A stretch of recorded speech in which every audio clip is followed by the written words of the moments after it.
AN. Welcome back muli sa ating channel. Kwentong nobela, The Invincible. Tagalog Translator, Andy Dors Kabanata 1101 hanggang 1110. Ika-111 na episode ng Hindi Magagapi. Tawag. I-prick. I-click. I-subscribe Kwentong Nobela Kabanata 1101. Ang Giant Tribe. Ang parang unggoy na braso na ito ay hamampis din kay Kauwiran sa sandaling ito ay lumitaw. Tatakot ni Kauwiran, ang pangalawang braso ng unggoy ay mas nakakatakot kaysa sa una. Marami pa.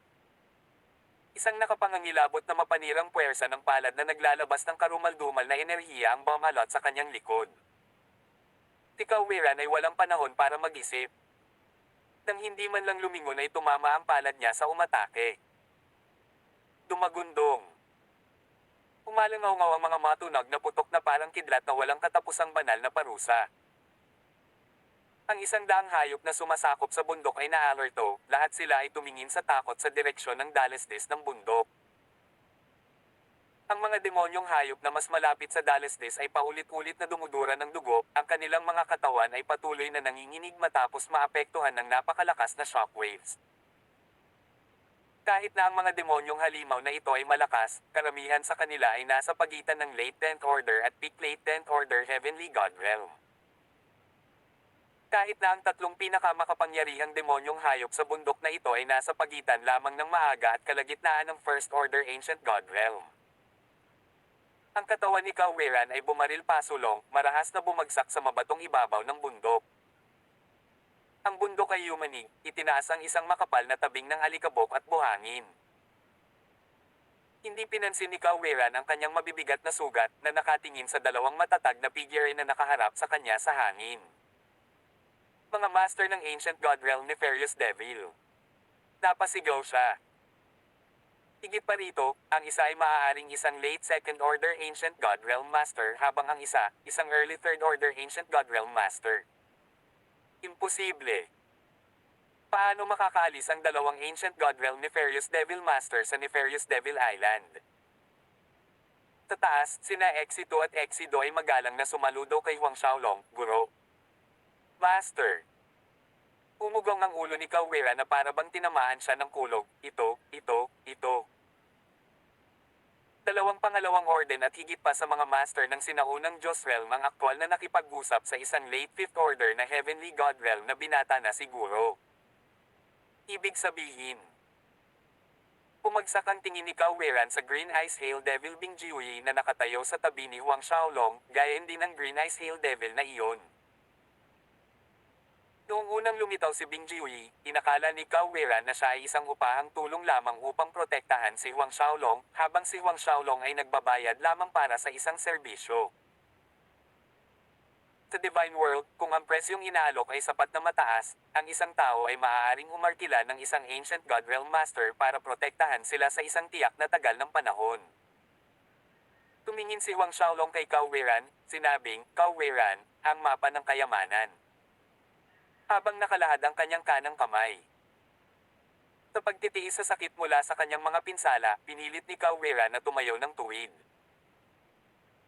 Noong unang binanggit ni Huang Xiaolong ang kanyang buong pangalan, naisip niya na ang mahinang batang ito ay hindi kwalipikadong makipag-usap sa kanya, ngunit ngayon, hindi na niya iyon iniisip. Gayunpaman, gusto mong kunin ang aking ancestral dragon fruit treasure map. Isang madilim na liwanag ang kumislap sa mga mata ni Kauwiran habang ang kanyang tingin ay dumapo kina Exito, Exido, at Bing Jiuyi. Fine, maibibigay ko sa iyo ang ancestral dragon fruit treasure map, ngunit kailangan mong ipangako na palayain mo ako. Nakipag-usap si Kauwiran matapos makipagpunyagi sa loob. Umiling si Huang Xiaolong, sinabing walang katotohanan, hindi ka kwalipikadong makipag-ayos sa akin. Hindi qualified. Namuho ang galit sa puso ni Kauwiran. Ilang taon na ba? Ito ang unang pagkakataon na may nagsabi sa kanyang mukha na hindi siya qualified. Ano bang gusto mo? Pilit na pinigilan ni Kauwiran ang nagngangalit na apoy sa kanyang dibdib, kalahating umungol, huwag kang sumobra. Kung sisirain ko itong treasure map, wala sa amin ang makakakuha nito. Ang mapa, gusto ko, at kailangan mo ring gumawa ng isang panunumpa ng dugo ng 100 taon ng katapatan sa akin. Malamig na sabi ni Huang Xiaolong. Ano, panunumpa ng dugo?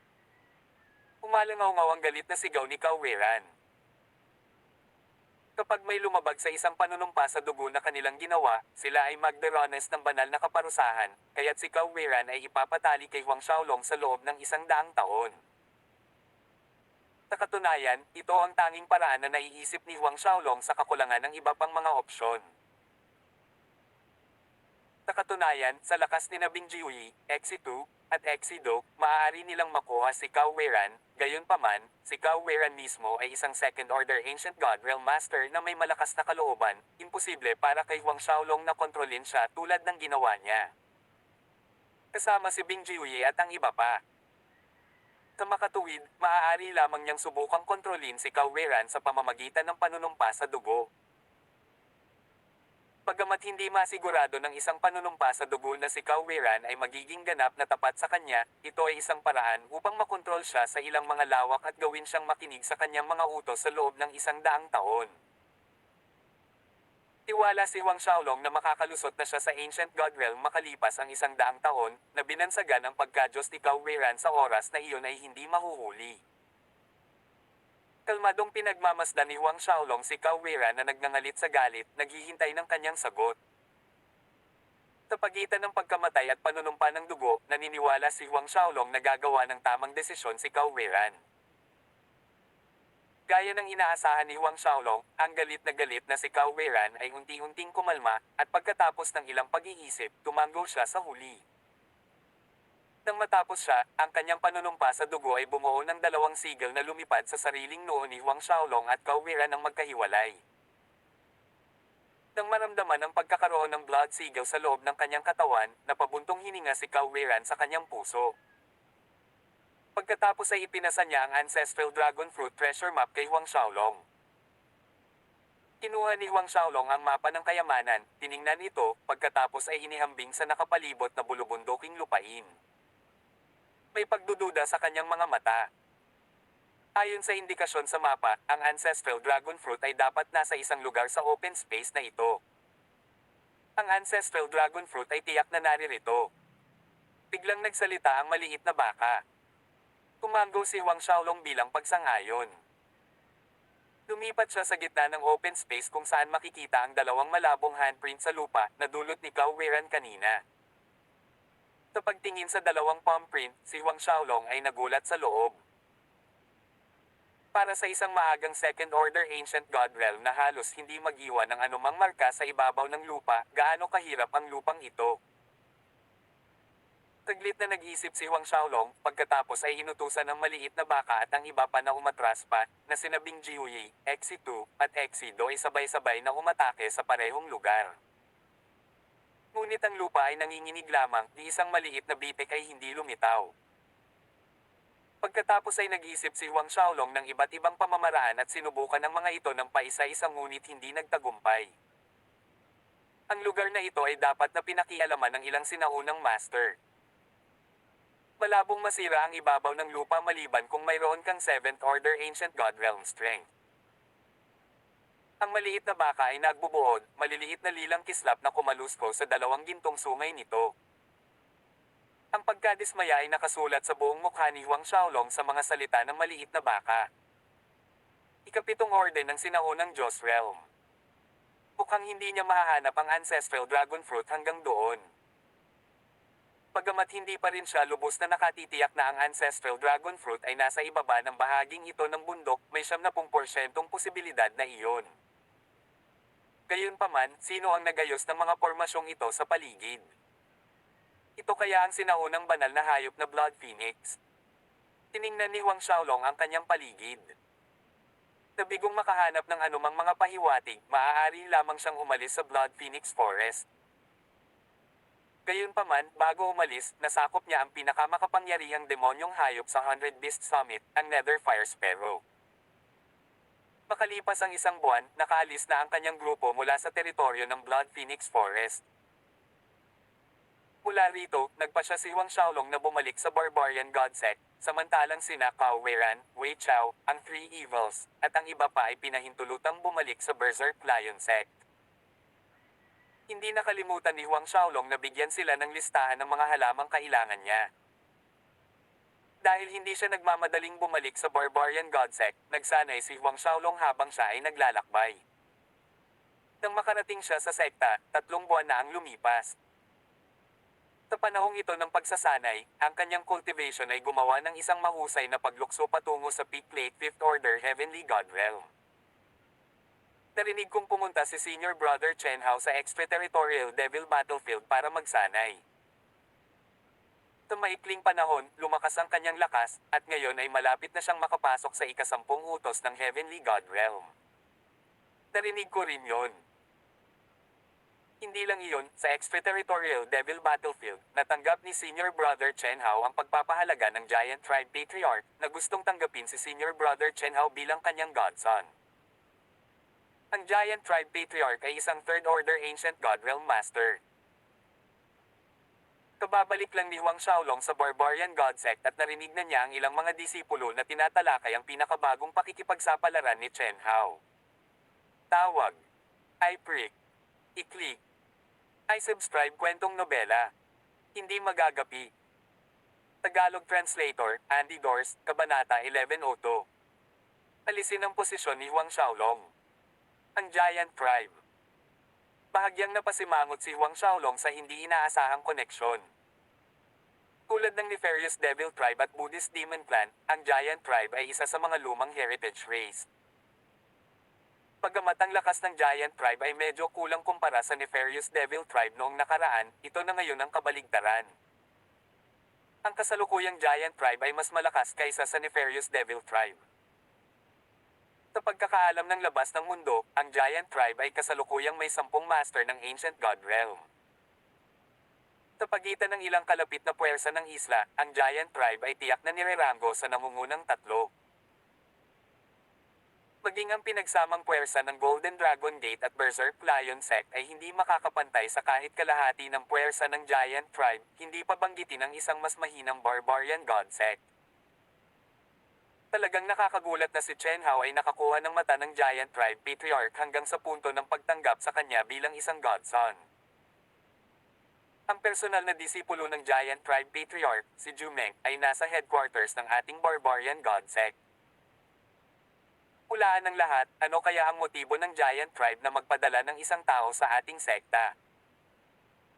Sa grupo ng mga disipulo sa unahan, ang isa sa kanila ay sadyang hininaan ang kanyang boses habang tinanong niya ang kanyang mga kasama.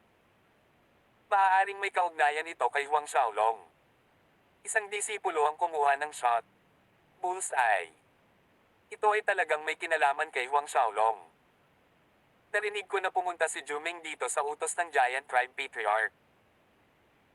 Halos sinabi nila sa ating ancestor at sect chief na haburin si Huang Xiaolong sa kanyang pangunahing posisyon bilang disipulo. Higit pa riyan, gusto nilang ibalik si Huang Xiaolong sa Giant Tribe. Iwaksi ang pangunahing posisyon ng disipulo ni Huang Xiaolong. Gusto pa nila siyang ilayo. Si Huang Xiaolong ay ang pinakadakilang henyo na disipulo ng ating Barbarian God Sect sa loob ng 100,000 taon, ang ancestor at sect chief ay hindi maaaring magkasundo, tama ba? Ano kaya ang magagawa nila? Ang kabilang partido ay ang Giant Tribe, ang ating ninuno at sect chief ba ay may lakas ng loob na humindi? Isang matalim na liwanag ang kumikinang sa mga mata ni Huang Xiaolong habang nakikinig siya. Si Chen Hao ay talagang nagpilit sa Barbarian God Sect sa pamamagitan ng Giant Tribe na hinihiling sa Barbarian God Sect na tanggalin ang kanyang pangunahing disciple identity. Mukhang masyado nang ipinagwalang bahala nitong si Chen Hao ang mga bagay-bagay. Talaga bang naisip niya na si Huang Xiaolong ay isang malambot na persimmon na pinipiga ng kusa? Sa kasalukuyang lakas at kapangyarihan ni Huang Xiaolong, ang pananatili sa Barbarian God Sect o kung hindi man ay hindi na mahalaga. Ang Barbarian God Sect ay palaging naging stepping stone sa kanyang mga plano mula pa sa simula, lahat para makasali sa All Islands Great War sa Fortune Mainland. Ngayon, maaari na siyang lumahok sa Golden Dragon Gate o sa kota ng Berserk Lion Sect. Gayunpaman, gusto niyang makita kung anong desisyon ang ginawa nina Lu Zuo at Guling sa Giant Tribe na naglalagay ng pressure sa kanila, kung susuko sila sa Giant Tribe at aalisin ang kanyang core disciple identity o tatanggihan sila, matatag sa kanilang desisyon na protektahan siya. Sa isang kisap mata, ang figure ni Huang Xiaolong ay lumabo palayo sa lugar. Sa oras na ito, halos lahat ng Barbarian God Sect's Grand Elders ay nagtipon sa loob ng Main Great Hall, kasama sina Luzuo at Guling na nakaupo sa mga pangunahing upuan sa itaas. Gayunpaman, may karagdagang upuan sa kanilang hilera na inookupahan ng isang medyo may edad na lalaki na may higanting pangangatawan. Ang dambuhalang nasa katanghaliang gulang na ito ay walang iba kundi si Jumeng, ang personal na disipulo ng Giant Tribe Patriarch. Sa pangkalahatan, ang taas ng Giant Tribe ay 10 metro pataas, kaya, sa kabila ng paghupo, si Jumeng ay nakataas pa rin sa Luzuo at Guling. Senior Luzuo, Sect Chief Gu, nakapagdesisyon ka na ba? Sinabi na ng ating patriarch na hanggat tinanggal ng Barbarian God Sect ang posisyon na iyon ni Huang Xiaolong at pinahihintulutan akong kunin siya, walang pag-aalinlangan na nagsalita si Jumeng, ang aming Giant Tribe ay handang bumawi ng isang Grade 5 spiritual vein. Ano? Isang Grade 5 na espiritual na ugat. Napakaranggal na kayamanan. Sa isang iglap, ang mga tunog ng nasa sabik na sorpresa ay nagmula sa kasalukuyang Grand Elder na umalangaw-ngaw sa malaking bulwagan. Luzuo at Guling ay sa loob-loob na namangha habang pinapanatili ang kalmadong hitsura sa ibabaw. Parehong alam ng mga lalaki kung ano ang ibig sabihin ng Grade 5 na espiritual na ugat. Isang mahalagang mapagkukunan upang alagaan ang higit sa ilang mga alagad ng Heavenly God Realm na may mataas na antas, na ginamit upang pinuhin ang isang malaking bilang ng malalakas na sandata, armor, at iba't ibang sinaunang divine pellets. Ang mga posibilidad ay mabilis na dumaan sa kanilang isipan, ang mga nadagdag at malamang na pagkalugi. Dapat ba nilang alisin si Huang Xiaolong bilang kapalit ng Grade 5 na espiritual na ugat o ipagpatuloy ang pagtatanggol sa kanya at panganib na masaktan ng Giant Tribe? Kung nasaktan nila sila na nagre-resulta sa kanilang sekta na mahigpit nilang sinusupil, ang mga darating na araw ng kanilang mga disipulo ng Barbarian God Sect ay hindi magiging maganda, mayroon pang ang panganib ng pagkalipol ng sekta. Pagkatapos ng lahat, ang Giant Tribe ay napakalakas. Sa kabilang banda, si Huang Xiaolong ang pinakadakilang henyo ng kanilang Barbarian God Sect sa loob ng 100,000 taon, ang pag-asa ng kanilang sekta na umakyat ng mas mataas. Biglang nagngangalit si Luzuo nang magdesisyon siya. Itinaas niya ang kanyang ulo upang tingnan si Jumeng, at sinabing, si Huang Xiaolong ay disipulo ng aming sekta, na gusto kong tanggalin ang kanyang pangunahing disciple identity para sa isang Grade 5 spiritual vein ay imposible. Ano? Nagulat si Jumeng sa sinabi ni Luzuo, naging pangit ang kanyang ekspresyon. Lubos siyang kumpiyansa na papayag si Luzuo. Luzuo, ito na ba ang iyong huling desisyon? Mas mabuting isaalang-alang mo itong muli kung personal na darating ang aking guro sa susunod, alam na alam mo kung ano ang kahihinatnan. Sa oras na iyon, hindi mo lang kailangang ibigay sa amin si Huang Xiaolong, hindi ka na makakakuha ng Grade 5 spiritual vein bilang kabayaran. Seryosong sabi ni Jumeng, kitang-kita ang pagbabante sa kanyang boses. Mamukha ang mga labi ni Guling na parang may gusto siyang sabihin, ngunit nang makita ang ekspresyon ni Luzuo, itinikom niya ang kanyang bibig. Ancestor, totoo na si Huang Xiaolong ay isang namumukod tanging talento, ngunit hindi natin mapipilit ang buong sekta sa pagsumpa para sa kanya lamang. Maagap na tumayo si Grand Elder Kyubiho, maingat na pinipigilan si Luzuo. Nang gustong tumayo ng ilang elder na sumusuporta kay Chen Hao, ang matalim na tingin ni Luzuo ay tumama sa kanila. Napaatras ang lahat at ang malamig na boses ni Luzuo ay tumunog, dito na nagtatapos ang usapin, paalisan ang bisita. Pumangon ang higanting katawan ni Jumeng mula sa kanyang kinauupuan, pagkatapos ay malamig siyang humagulgol at umalis na may haplos sa kanyang manggas.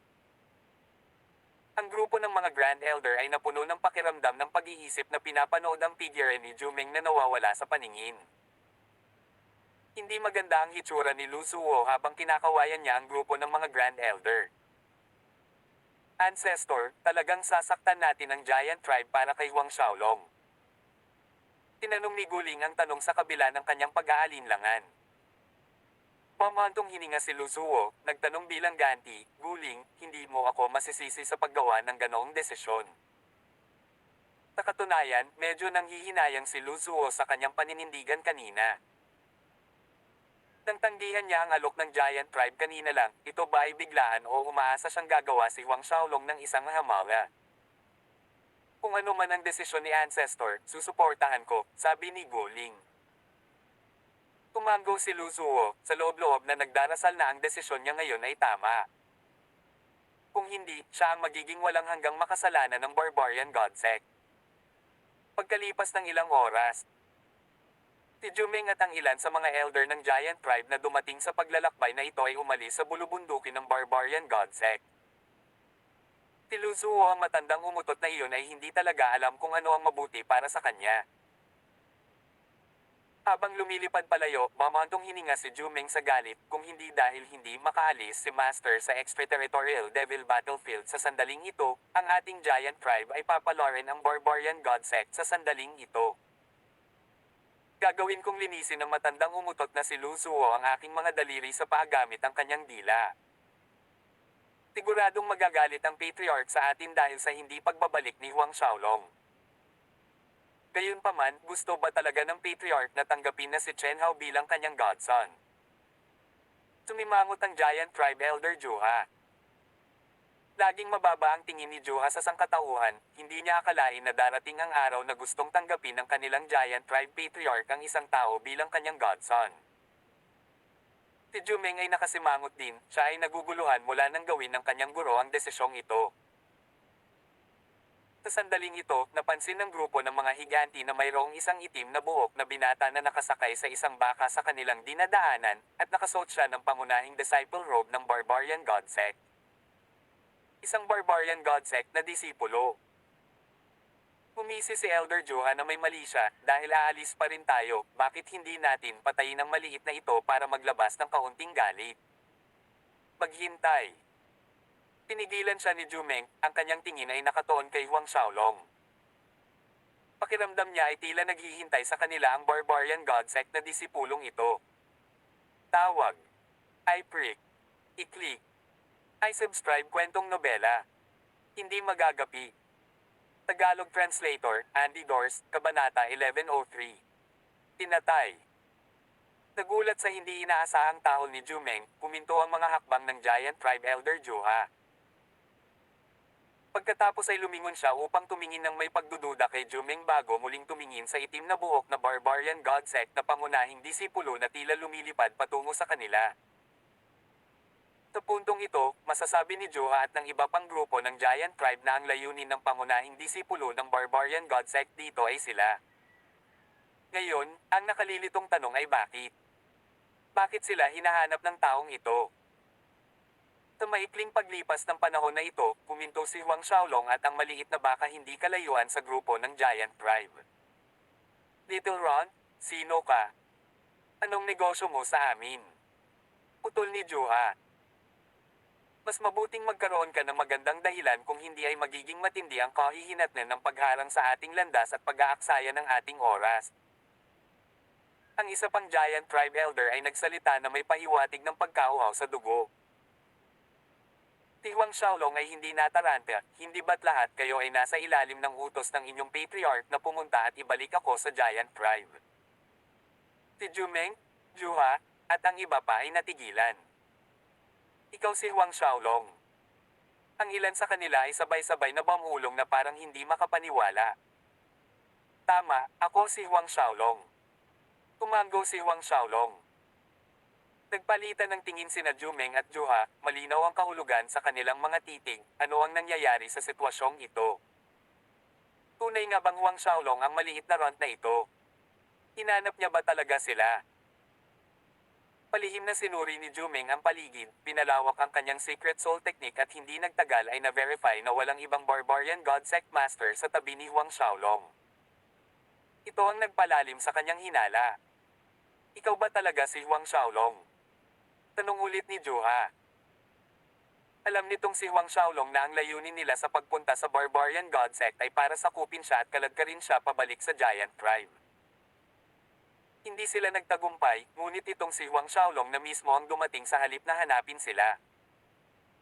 Nakahanap ba ng retard ang Barbarian God Sect para magpanggap bilang Huang Xiaolong at paglaruan sila?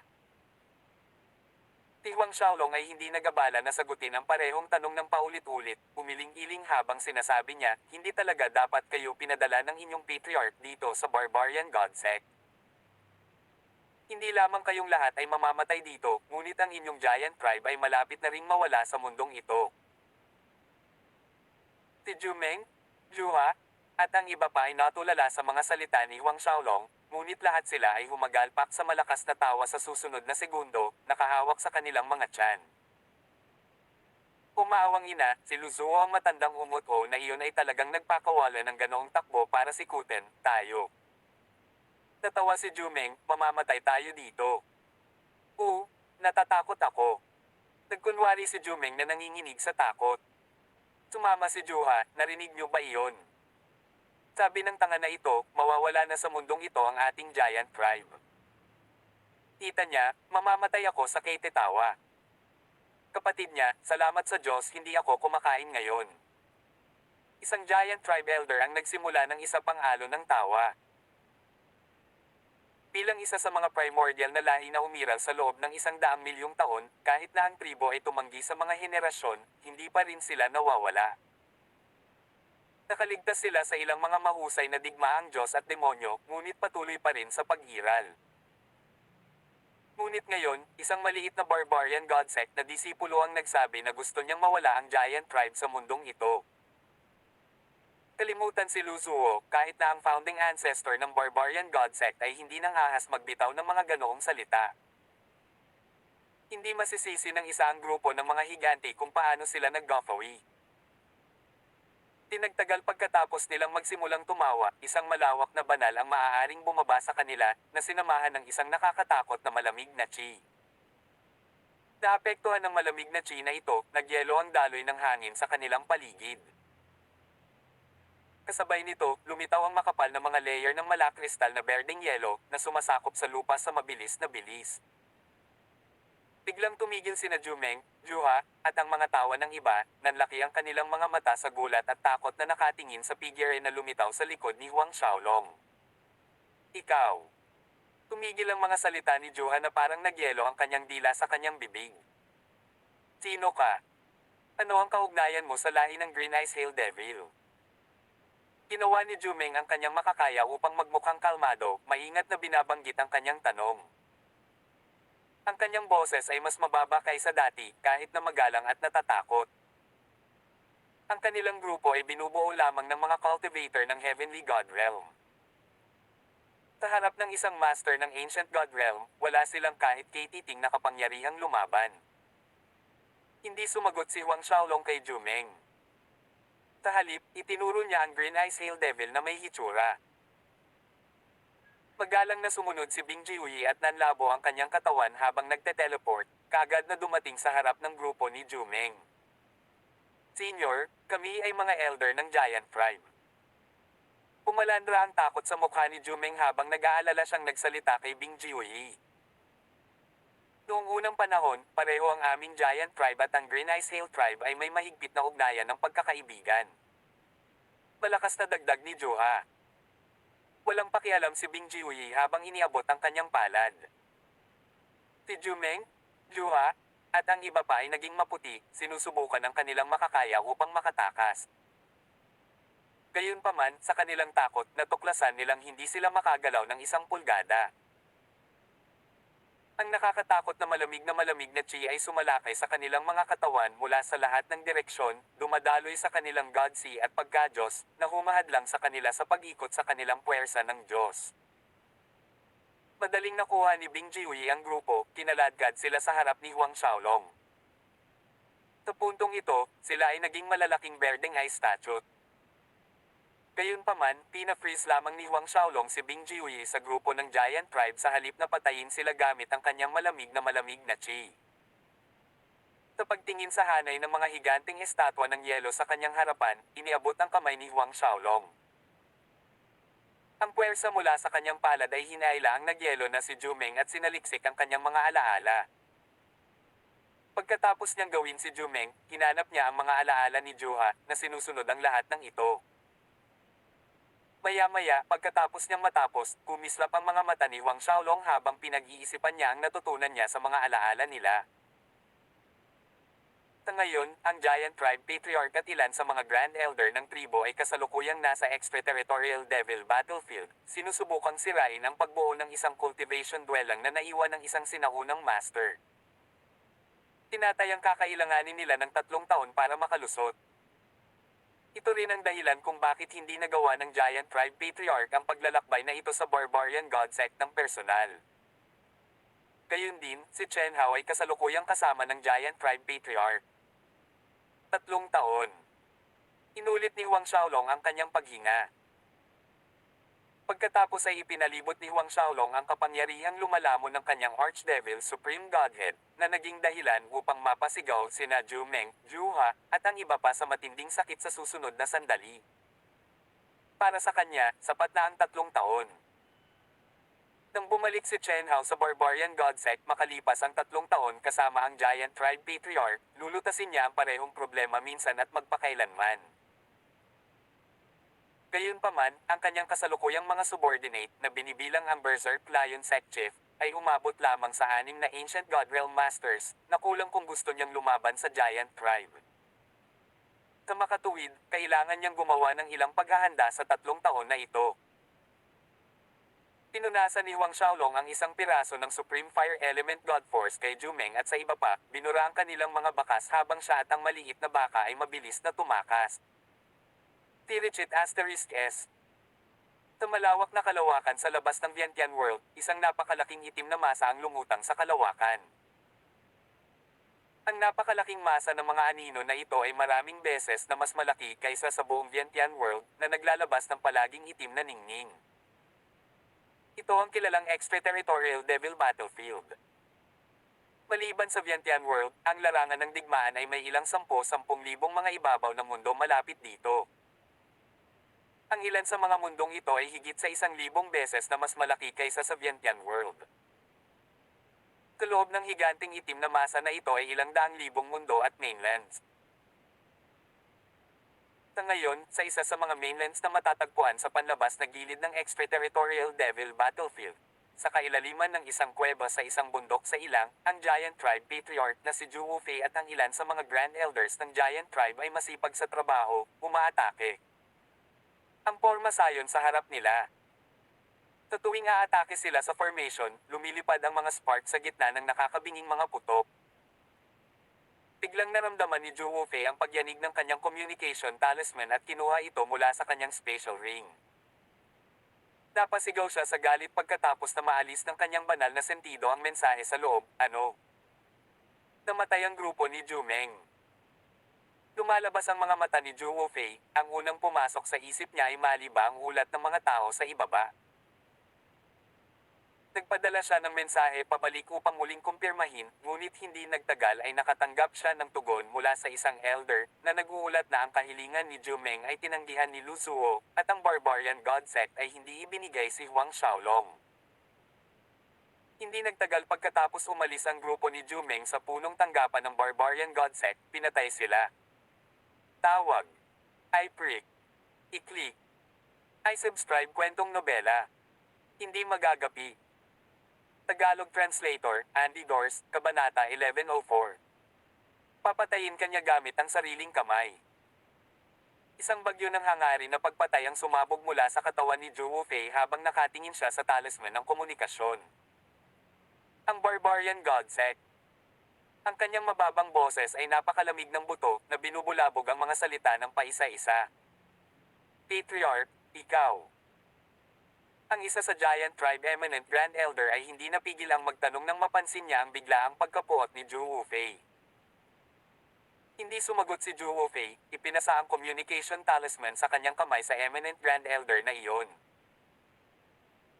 Wala pang isang segundo, nabasa na ng Divine Sense ng Eminent Grand Elder ang mensahe sa loob at siya rin ay napuno ng marahas na layuning pumatay.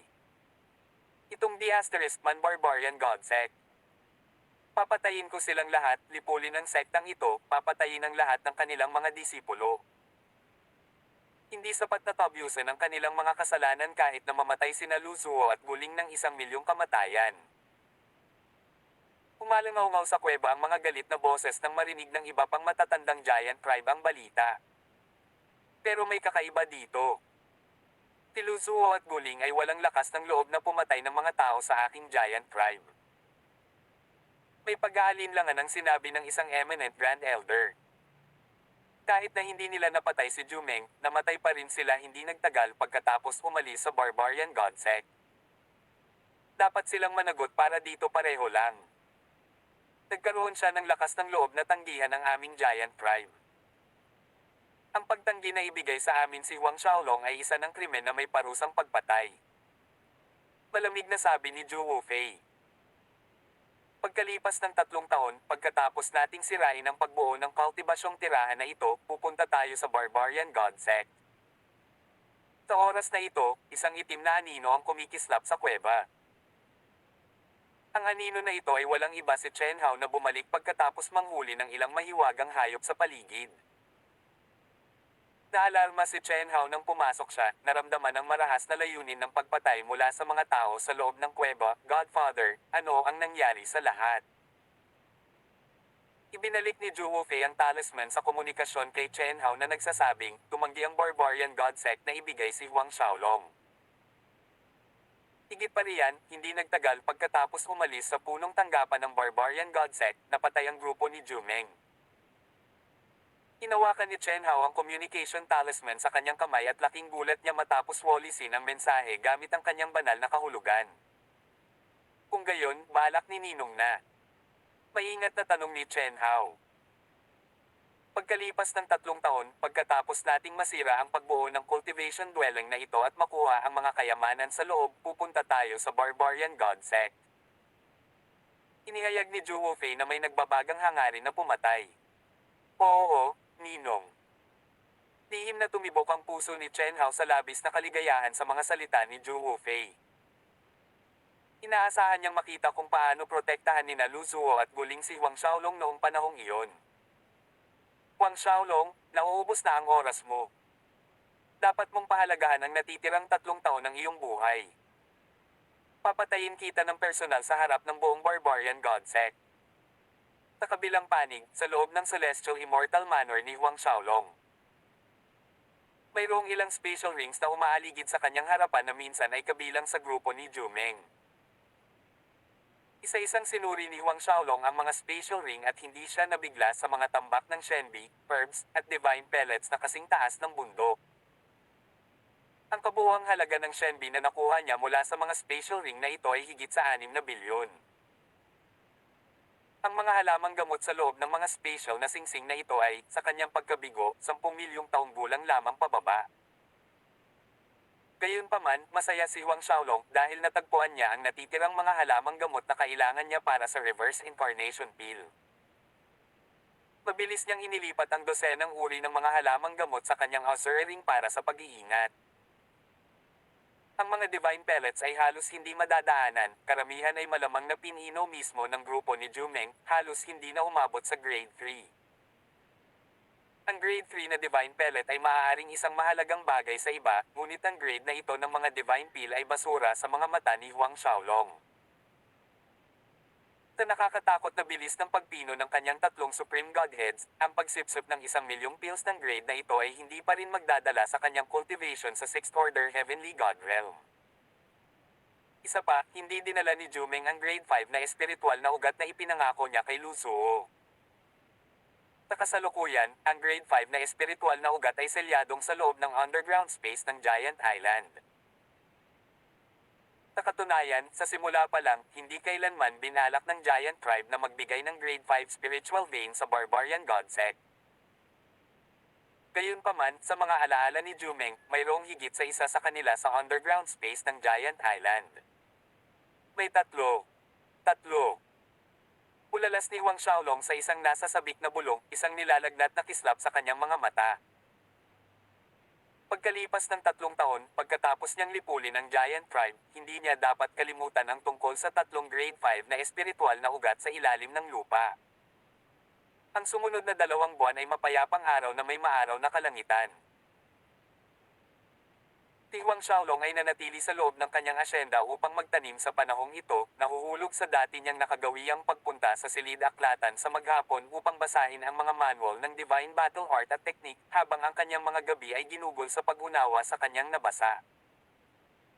Nakuha ni Huang Xiaolong ang kabuuan ng Golden Dragon Divine Art na nakuha niya mula sa Golden Dragon Sacred Temple. Habang dumarami ang bilang ng mga divine battle arts at techniques na nakita niya, ang intensyon na lumikha ng sarili niyang cultivation technique at battle art ay lumakas at mas malinaw habang lumilipas ang mga araw.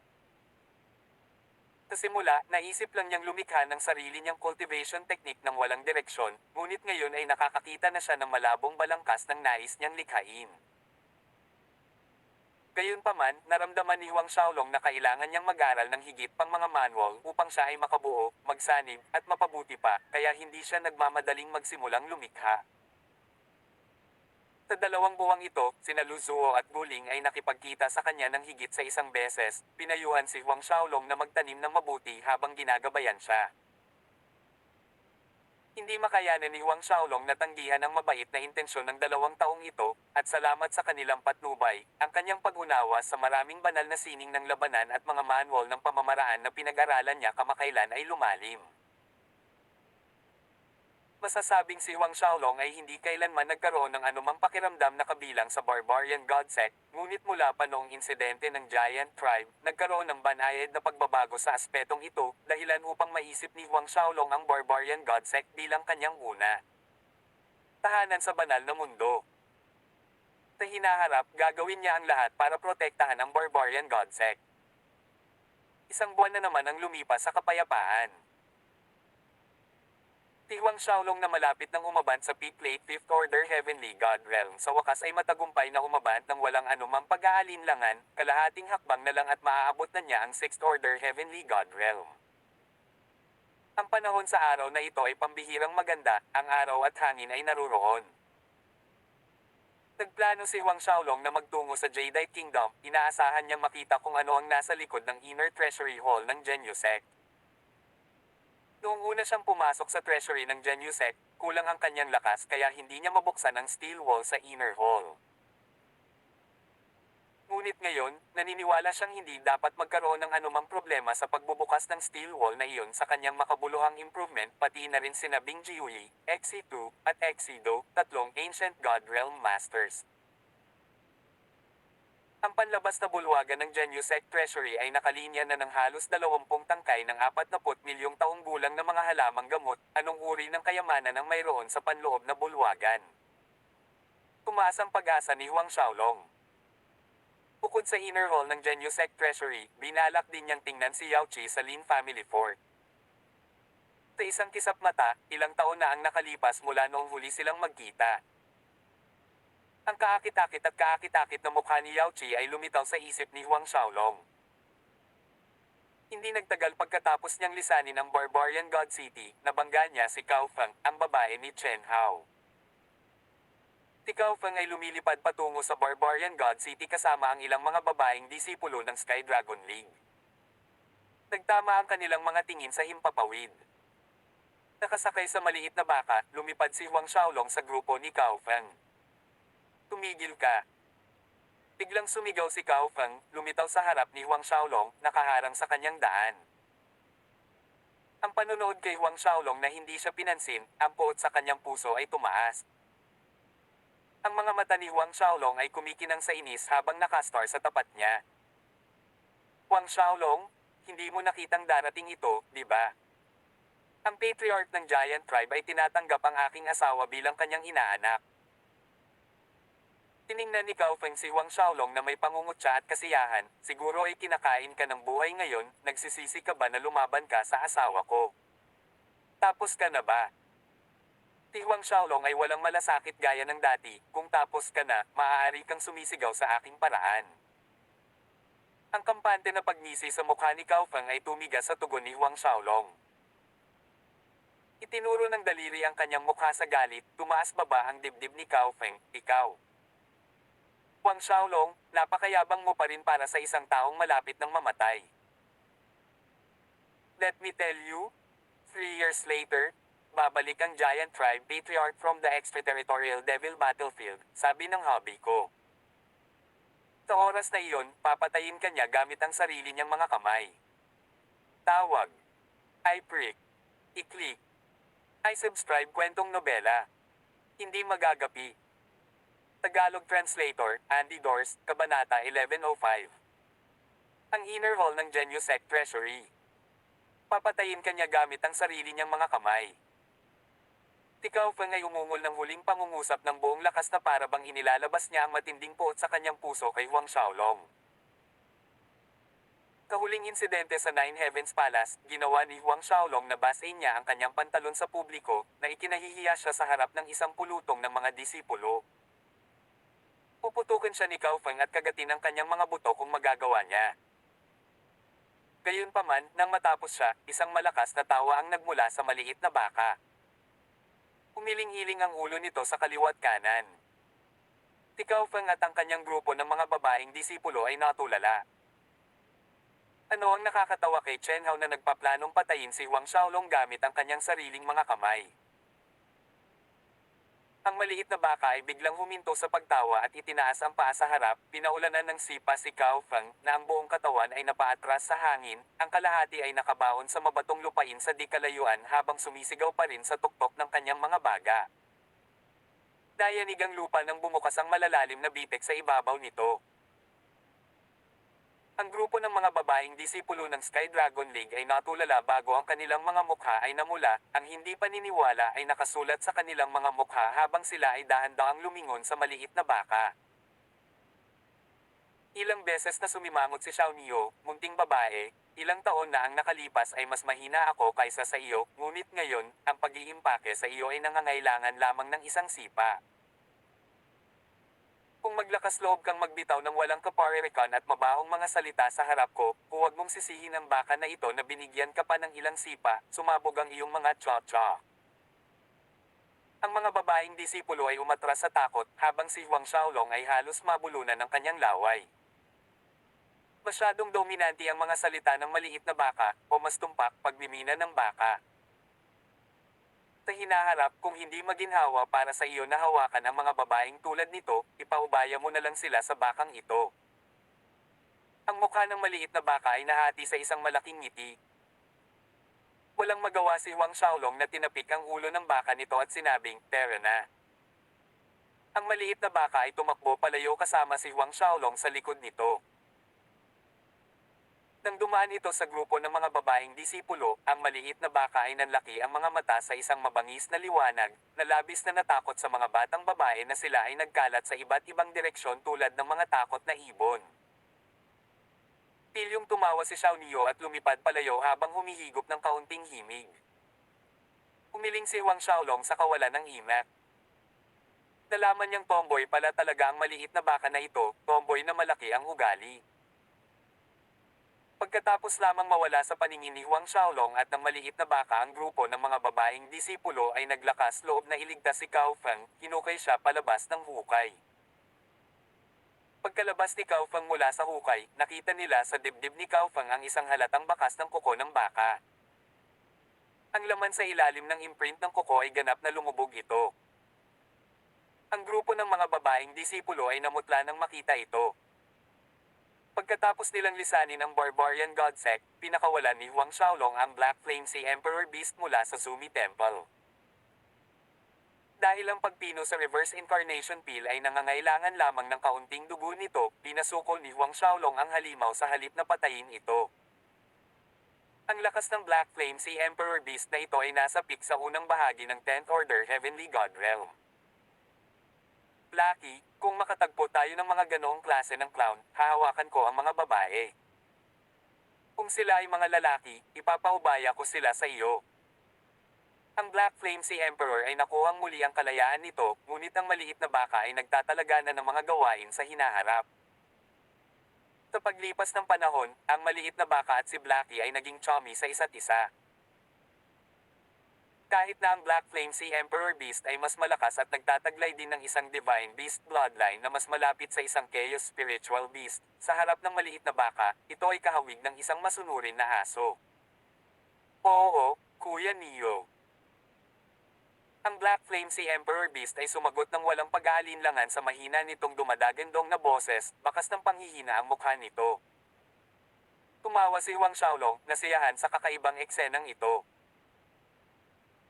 Ang orihinal na katawan ng Black Flame Sea Emperor Beast ay ilang daang zang ang haba, isang tunay na napakalaking hayop, samantalang ang maliit na baka ay mas maikli kaysa sa mga binti nito, ngunit ang napakalaking hayop ay nakayuko at nagpapangiwi sa isang maliit na baka, na tinatawag itong Big Sis Neo. Habang pinagmamasdan ang nakakapangit na paraan ng Black Flame Sea Emperor Beast, itinaas ng maliit na baka ang ulo nito, bumubuga ng hangin ang mga butas ng ilong, pagkatapos ay sinabi kay Huang Xiaolong, "Guro, nakapagpasya na ako. Aayusin ko ang isang kawen ng mga banal na hayop para sa iyo, bubuo ng isang malakas na hukbo ng mga banal na hayop." Umagalpak ng tawa si Huang Xiaolong, halos magluha ng laway sa ulo ng maliit na baka. Sinasabi ko, Xiao Neo, sa tingin mo ba ang mga banal na hayop ay kasing karaniwan ng mga pusa at aso? Pamuhi ng isang kawan. Bumuo ng isang makapangyarihang hukbo ng mga banal na hayop. Ibinalik ng maliit na baka ang mga mata kay Huang Xiaolong bilang ganti, walang marami sa Green Cloud Island, ngunit paano ang Fortune Mainland, the Dark Elf Mainland, at ang Primal Chaos Mainland? Ay marami.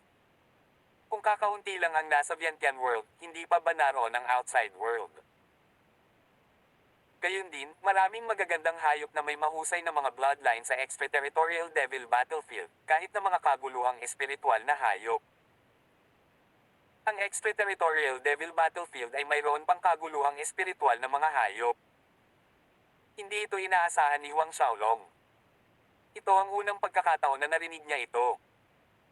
Napahawang ang bibig ng munting baka, hehe, hindi mo alam ito, di ba? Sa mas malalim na rehiyon ng extraterritorial devil battlefield, mayroong isang lugar na tinatawag na Divine Beasts Mainland, at ang mga katutubong naninirahan doon ay lahat ng Divine Beast. Divine Beasts Mainland. Iniaalaala ni Huang Xiaolong ang pangalan.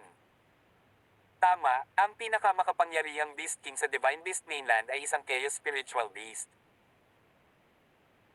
Ang maliit na baka ay tumango habang nagpatuloy, ngunit kahit na ang iyong paglilinang ay umabot sa huling bahagi ng ikasampung order ng sinaunang Diyos Realm, hindi ka makakarating sa mas malalim na bahagi ng extraterritorial devil. Larangan ng digmaan. Kaya naman, masyado pang maaga para pag-usapan ito. Umuso si Huang Xiaolong, ikaw ang nagdala nito. Ang maliit na baka ay ngumisi ng mahina, kakalabas lang nito sa aking bibig, hehe, ngunit ang hukbo ng banal na hayop na bubuuin ko sa hinaharap ay tatanggap lamang ng pinakamahusay na mga banal na hayop.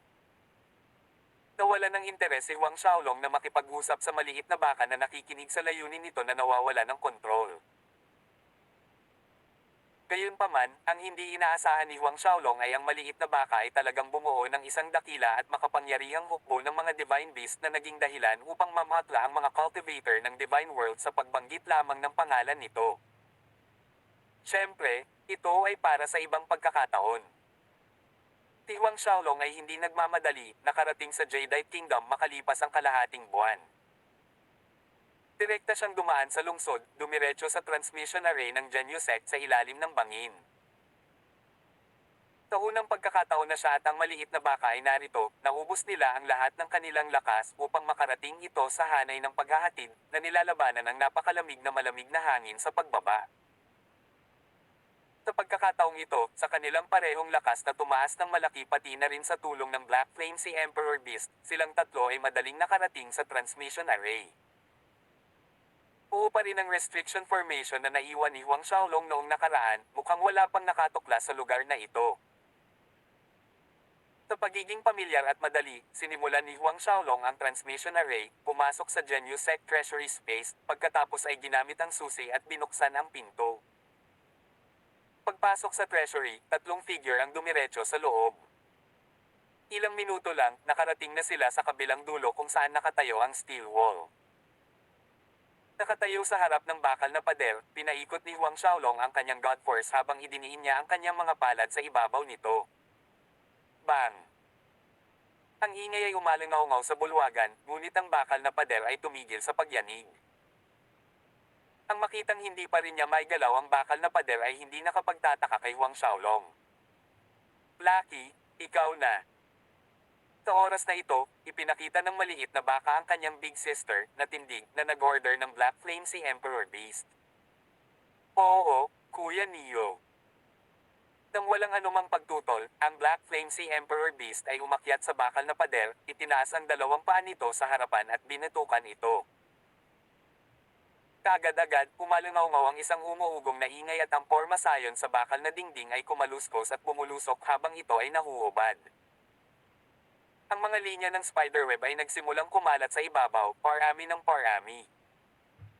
Sa sumunod na segundo, ang buong bakal na pader ay gumuho sa sahig. Isang maliwanag na nagniningning na liwanag ang sumikat mula sa panloob na bulwagan na tinatakpan ang paningin ni Huang Xiaolong habang sa parehong oras, isang nakakabigla na dami ng espiritual na enerhiya ang dumaan kay Huang Xiaolong. Tawag. I-prick. I-click. I-subscribe kwentong nobela. Hindi magagapi. Tagalog Translator, Andy Dors, Kabanata 1106. Tinaunang Diyos Realm Godheads. Ang kamangha-manghang espiritual na enerhiya na ito. Ang mga mata ni Huang Xiaolong ay nagliwanag sa tuwa, ang mayamang espiritual na enerhiyang ito ay tiyak na nagmula sa alinman sa ikaapat na baitang o higit sa espiritual na ugat. Bigla na lang, ang maliit na baka ay tumagilid ang ulo at tuwang-tuwa sa tuwa, na tuwang-tuwang pumasok kasama si Huang Xiaolong sa likod nito. Guro, naaamoy ko ang mga Diyos ng Ancient God Realm. Ang munting baka ay humirit. Lalong nagningning ang mga mata ni Huang Xiaolong, mga Diyos ng sinaunang Diyos Realm. Ang mga mata ni Huang Xiaolong ay tumingin sa paligid ng maliwanag na panloob na bulwagan sa sandaling pumasok sila, nakita ang mga pambihirang mahahalagang halamang gamot na nakalagay sa ibabaw ng mga hanay ng mga jade drawer. Ang nagniningning na liwanag na pumupuno sa silid ay nagmula sa mga damong ito. Puting prutas ng phoenix. Metallic purple thistle. Dugong gintong buhangin. Tirichit asterisk S. Ang lahat ng mga pambihirang at mahalagang mga halamang gamot na ito ay pawang 40 milyong taong gulang pataas, at ang mga nasa 6 na pinakamalaking jade drawer ay hindi bababa sa 50 milyong taong gulang. 6 sila. Kahit na para sa isang tulad ni Huang Xiaolong na nakakita ng maraming magagandang bagay ay nakadama ng matinding pagnanasa para sa kanila. Ngunit nasulyapan lamang niya ang maliit na baka na tulad ng pagbaril sa gitna ng panloob na bulwagan. Lumulutang sa himpapawid sa itaas ng sentro ng bulwagan ay may 3 napakalaking Diyos, ang bawat isa ay ilang daang metro ang lapad, na naglalabas ng kaakit-akit na kinang. Kasabay nito, ang mga pulso ng napakalaking presyon ay nagmula sa 3 napakalaking Diyos, na kumalat sa paligid. Tinaunang Diyos Realm Godheads. Bukod dito, 3 sila. Ang paghinga ni Huang Xiaolong ay hindi na malayang bumilis. Hindi niya kailanman naisip na ang panloob na bulwagan ng treasury ng Jianyu sect ay hindi lamang maglalaman ng 6 na tangkay na 50 milyong taong gulang na mga halamang gamot, kundi pati na rin ang 3 Diyos ng sinaunang Diyos Realm. Idinilat ng maliit na baka ang mga mata nito na halos lumuwa ang mga eyeballs nito, ang tatay ng baka na ito, 3 Diyos ng Ancient God Realm. Master, nakatagpo kami ng sobrang swerte ng baka. Hindi napigilan ni Huang Xiaolong na tumawa nang marinig ang mga salita ng maliit na baka, sa napakagandang mood. Sa loob ng panloob na bulwagan, maliban sa mahahalagang halamang gamot at mga Diyos ng sinaunang Diyos Realm, mayroong isang malaking burol ng nakatambak na Shenbi. Tinataya ni Huang Xiaolong na mayroong hindi bababa sa 3 hanggang 400 bilyon. Hindi pa banggitin ng 12 ng mga espiritual na ugat, gayunpaman, 2 lamang sa kanila ang mababa ang ranggo sa ikaapat na baitang, ang natitira ay nasa itaas at mataas na antas ng 3 baitang espiritual na mga ugat.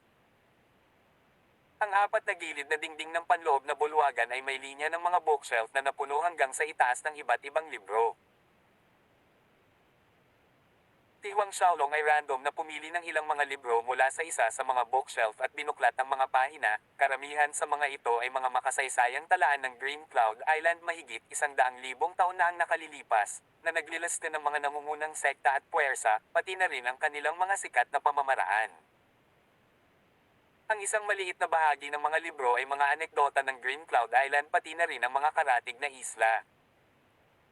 Anuman sa mga cultivation technique at combat art manual na ito ay maaaring makakuha ng napakataas na presyo kung dadalhin sa auction. Ang pinakamataas na sining lamang ng Genuisect, ang imprisoning technique ay nagkakahalaga ng bilyon-bilyon. Si Huang Xiaolong ay naglibot sa loob ng bulwagan bago naglakad pabalik sa gitna habang sinusubukan ang kanyang makakaya na huwag magbigay sa ligaw na kagalakan sa kanyang puso. Hindi binibilang ang tatlong Diyos ng Ancient God Realm, ang dosenang higit sa 40 milyong taong gulang at 6 na tangkay na 50 milyong taong gulang na mga halamang gamot ay sapat na para makasulong siya sa Sixth Order Heavenly God Realm. Sixth Order Heavenly God Realm. Sa oras na iyon, ang kanyang lakas ay tataas ng paunti-unti sa ibang antas. Nang muling bumalik si Huang Xiaolong sa gitna ng bulwagan, itinaas ng maliit na baka ang mga mata nito at malungkot na kumurap sa kanya. Pumalaklak si Huang Xiaolong bago itinaas ang kanyang palad. Pagkatapos ay pinaliit niya ang isa sa mga Diyos ng sinaunang realm ng Diyos at nahulog sa kanyang palad. Ito ay sa iyo. Sa pamamagitan ng pagwagayway ng kanyang kamay, dahan-dahang lumutang ang Ancient God Realm Godhead patungo sa maliit na baka. Pagtingin sa Diyos sa harap ng mga mata nito, napakilos ang munting baka hanggang sa lumalangoy ang mga luha sa malalaking mata nito. Ang mapagmahal na titig na puno ng pasasalamat ay nagdulot ng goosebumps sa leeg ni Huang Xiaolong. Bagamat babae ang maliit na baka, ito ay baka kung tutusin. Si Huang Xiaolong ay walang ganong uri ng libangan. Biglang, hinigit ng maliit na baka ang hita ni Huang Xiaolong, ang boses nito ay nabulunan sa emosyon, "Guro, nagpasya na ako." Ang puso ni Huang Xiaolong ay nanikip sa pagkabalisa. Ako ay maglilinang ng mas mabuti sa hinaharap at mabubuhay hanggang sa iyong mga inaasahan. Dagdag pa ng maliit na baka. Si Huang Xiaolong ay lihim na nakahinga sa maluwag ngunit hindi nagtagal ay tinitigan niya ng mahigpit ang maliit na baka, ibig sabihin, ang maliit na baka ay hindi kailanman nagsikap na magtanim sa nakaraan. Gayunpaman, ang paglaki ng maliit na ito ay medyo nakakatakot. Si Huang Xiaolong ay may tatlong pinakamataas na Diyos. Sa buong banal na mundo, naniniwala siyang kakaunti lang ang mga tao na makakalaban sa bilis ng kanyang cultivation, ngunit ang tamad na maliit na baka na ito ay halos maihahambing sa kanyang bilis. Sinasabi ko, Xiao Niyo, hindi ka dapat maging isang dakilang grandmist na espiritual na hayop, tama ba? Biglang tanong ni Huang Xiaolong. Ilang taon na ang nakalipas mula noong dumating si Huang Xiaolong sa banal na mundo, at sa paglipas ng panahon, nalaman niya na sa itaas ng kaguluhang espiritual na mga hayop, mayroon pa ring mas makapangyarihang pag-iral na tinatawag na Grand Mist Spiritual Beast. Gayunpaman, daan-daang bilyong taon na ang nakalipas mula nang lumitaw ang isang Grand Mist na espiritual na hayop sa banal na mundo. Ang maliit na baka ay ngumisi ng malawak kay Huang Xiaolong sa kanyang tanong, nagmamayabang na umalangaw-ngaw, Grand Mist Spiritual Beast. Napakahusay ba ng isang Grand Mist na espiritual na hayop? Paano ang baka na ito ay isa lamang Grand Mist na espiritual na hayop? Natahimik si Huang Xiaolong. Bigyan ng baka na ito ng isang break at maaari itong bumuo ng isang buong yugto. Si Huang Xiaolong ay masyadong tamad na talakayin pa ang bagay na ito. Pinalak din niyang manatili sa kabangyaman pansamantala. Sa kanyang kasalukuyang cultivation sa Peak Plate 5th Order Heavenly God Realm, nagplano siyang sumulong sa 6th Order Heavenly God Realm dito bago umalis. Lumingon si Huang Xiaolong upang tingnan ang dosenang mga tangkay ng 40 milyong taong gulang na mga damo. Sa isang kisap mata, naka-cross-leg na siya sa hangin sa itaas ng mga ito, sinipsip silang lahat sa kanyang bibig. Pinipino ni Huang Xiaolong ang mahigit 12 tangkay ng 40 milyong taong gulang na mga halamang gamot ng sabay-sabay. Wala kahit isang 10th Order Heavenly God Realm Cultivator ang nang-ahas na subukan ito. Parehong natulala ang maliit na baka at ang Black Flame Sea Emperor Beast sa pagkilos ni Huang Xiaolong. Sa mahigit isang dosenang makapangyarihang 40 milyong taong gulang na mga halamang gamot na pumapasok sa kanyang katawan, naramdaman ni Huang Xiaolong kung mayroong mga karagatan ng marahas na enerhiya na naglalaro ng tug of war sa loob niya. Nanginginig at nanginginig ang kanyang katawan, malapit nang mapunit mula sa loob. Ngunit siya ay nagngangalit ng kanyang mga ngipin at tiniis ang napakasakit na sakit, itinulak ang kanyang tatlong kataas-taasang Diyos sa sukdulan upang makuha ang marahas na enerhiya na dumadaloy sa loob niya. Sa kabila ng nakakatakot na mga kakayahan sa paglamon ng kanyang tatlong Supreme Godheads at sa kanyang True Divine Dragon Physique, si Huang Xiaolong ay halos hindi nakahawak sa napakaraming lakas na nagmumula sa napakaraming makapangyarihang halamang gamot. Kaya naman, lumitaw ang mga pulang linya ng dugo nang pumutok ang kanyang balat dahil sa sobrang lakas. Sa paglipas ng panahon, parami ng parami ang mga pulang linya ng dugo sa kanyang katawan, mas mabilis kaysa sa maaaring mabawi ng kanyang True Divine Dragon Physique. Pagmamasdan si Huang Xiaolong na malapit ng sumabog habang lumalawak ang kanyang laman, ang maliit na baka ay biglang bumuka ang bibig at huminga. Maraming guhit ng maliliit na lilang kidlat ang bumubuo ng isang ulap na lumutang patungo kay Huang Xiaolong, huminto sa itaas ng kanyang ulo. Ang mga patak ng ulan na may kulay lila ay bumagsak mula sa ulap ng kidlat. Doon lang bumagal ang pagkalagot ng laman ni Huang Xiaolong, kahit na nagsimulang gumaling ng mas mabilis. Humihinga lang maliit na baka matapos mailanghap ang buga ng kidlat. Tila, ang pagbuga ng kidlat na ulap na iyon ay pinatuyo ito. Saglit na nagpapahinga, pagkatapos makumpirma ng maliit na baka na ang True Divine Dragon Physique ni Huang Xiaolong ay tumigil sa paghahati, nagsimula itong gumana sa Diyos ng Ancient God Realm na ibinigay ni Huang Xiaolong. Ang Black Flame Sea Emperor Beast ay nakalunok din ng ilang divine pellets at nakahanap ng lugar upang magtanim. Sa isang kisap mata, lumipas ang 2 buwan. Ang globo ng liwanag na bumabalot kay Huang Xiaolong ay naging mas maliwanag, ganap na naliligo sa isang prisma ng mga kulay. Sa itaas niya ay isang malabong anino ng isang nakapulupot na asul na dragon. Pagkatapos, ang malalakas na ingay ay nagmula sa katawan ni Huang Xiaolong at ang liwanag sa paligid niya ay sumabog na parang isang nakakasilaw na araw. Tawag. I-prick. I-click.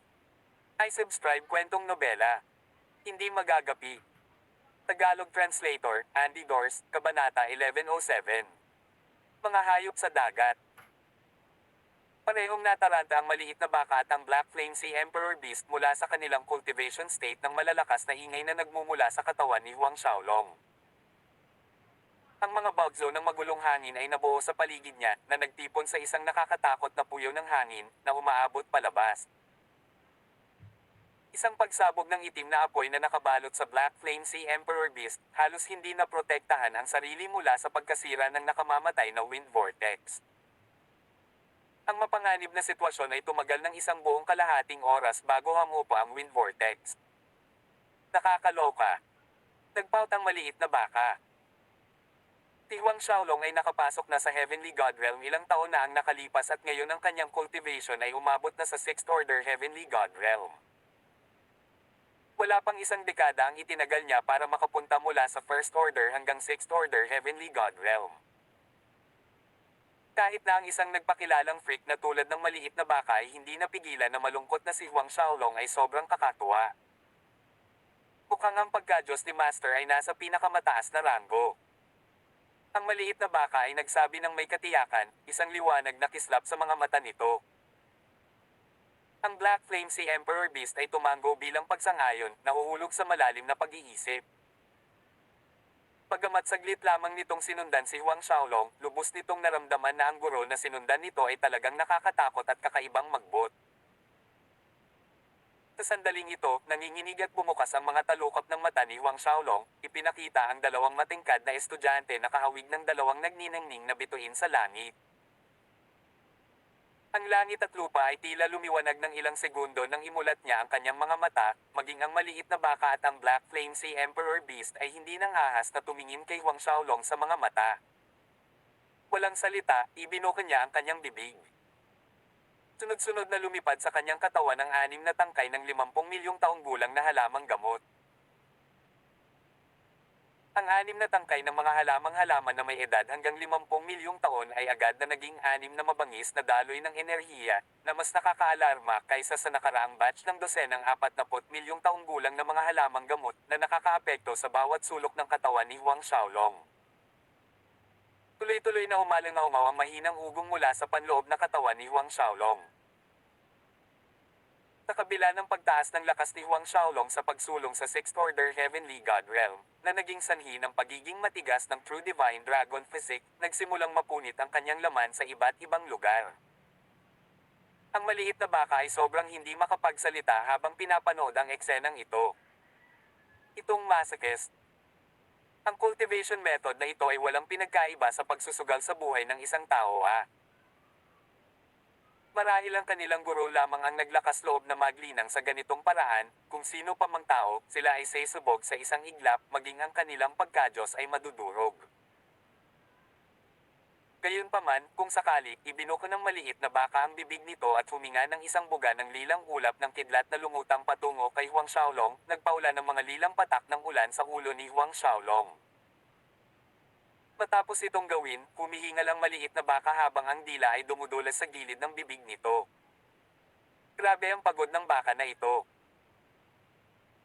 Sa pamamagitan ng lilang ulap ng kidlat ng maliit na baka na sumusuporta sa paggaling ni Huang Xiaolong, ang kanyang punit na laman ay unti-unting gumaling at ang kanyang dugo ay tumigil sa pagagos, na naging dahilan upang muling maaninag sa ibabaw ng kanyang balat ang isang prisma ng maningning na kinang.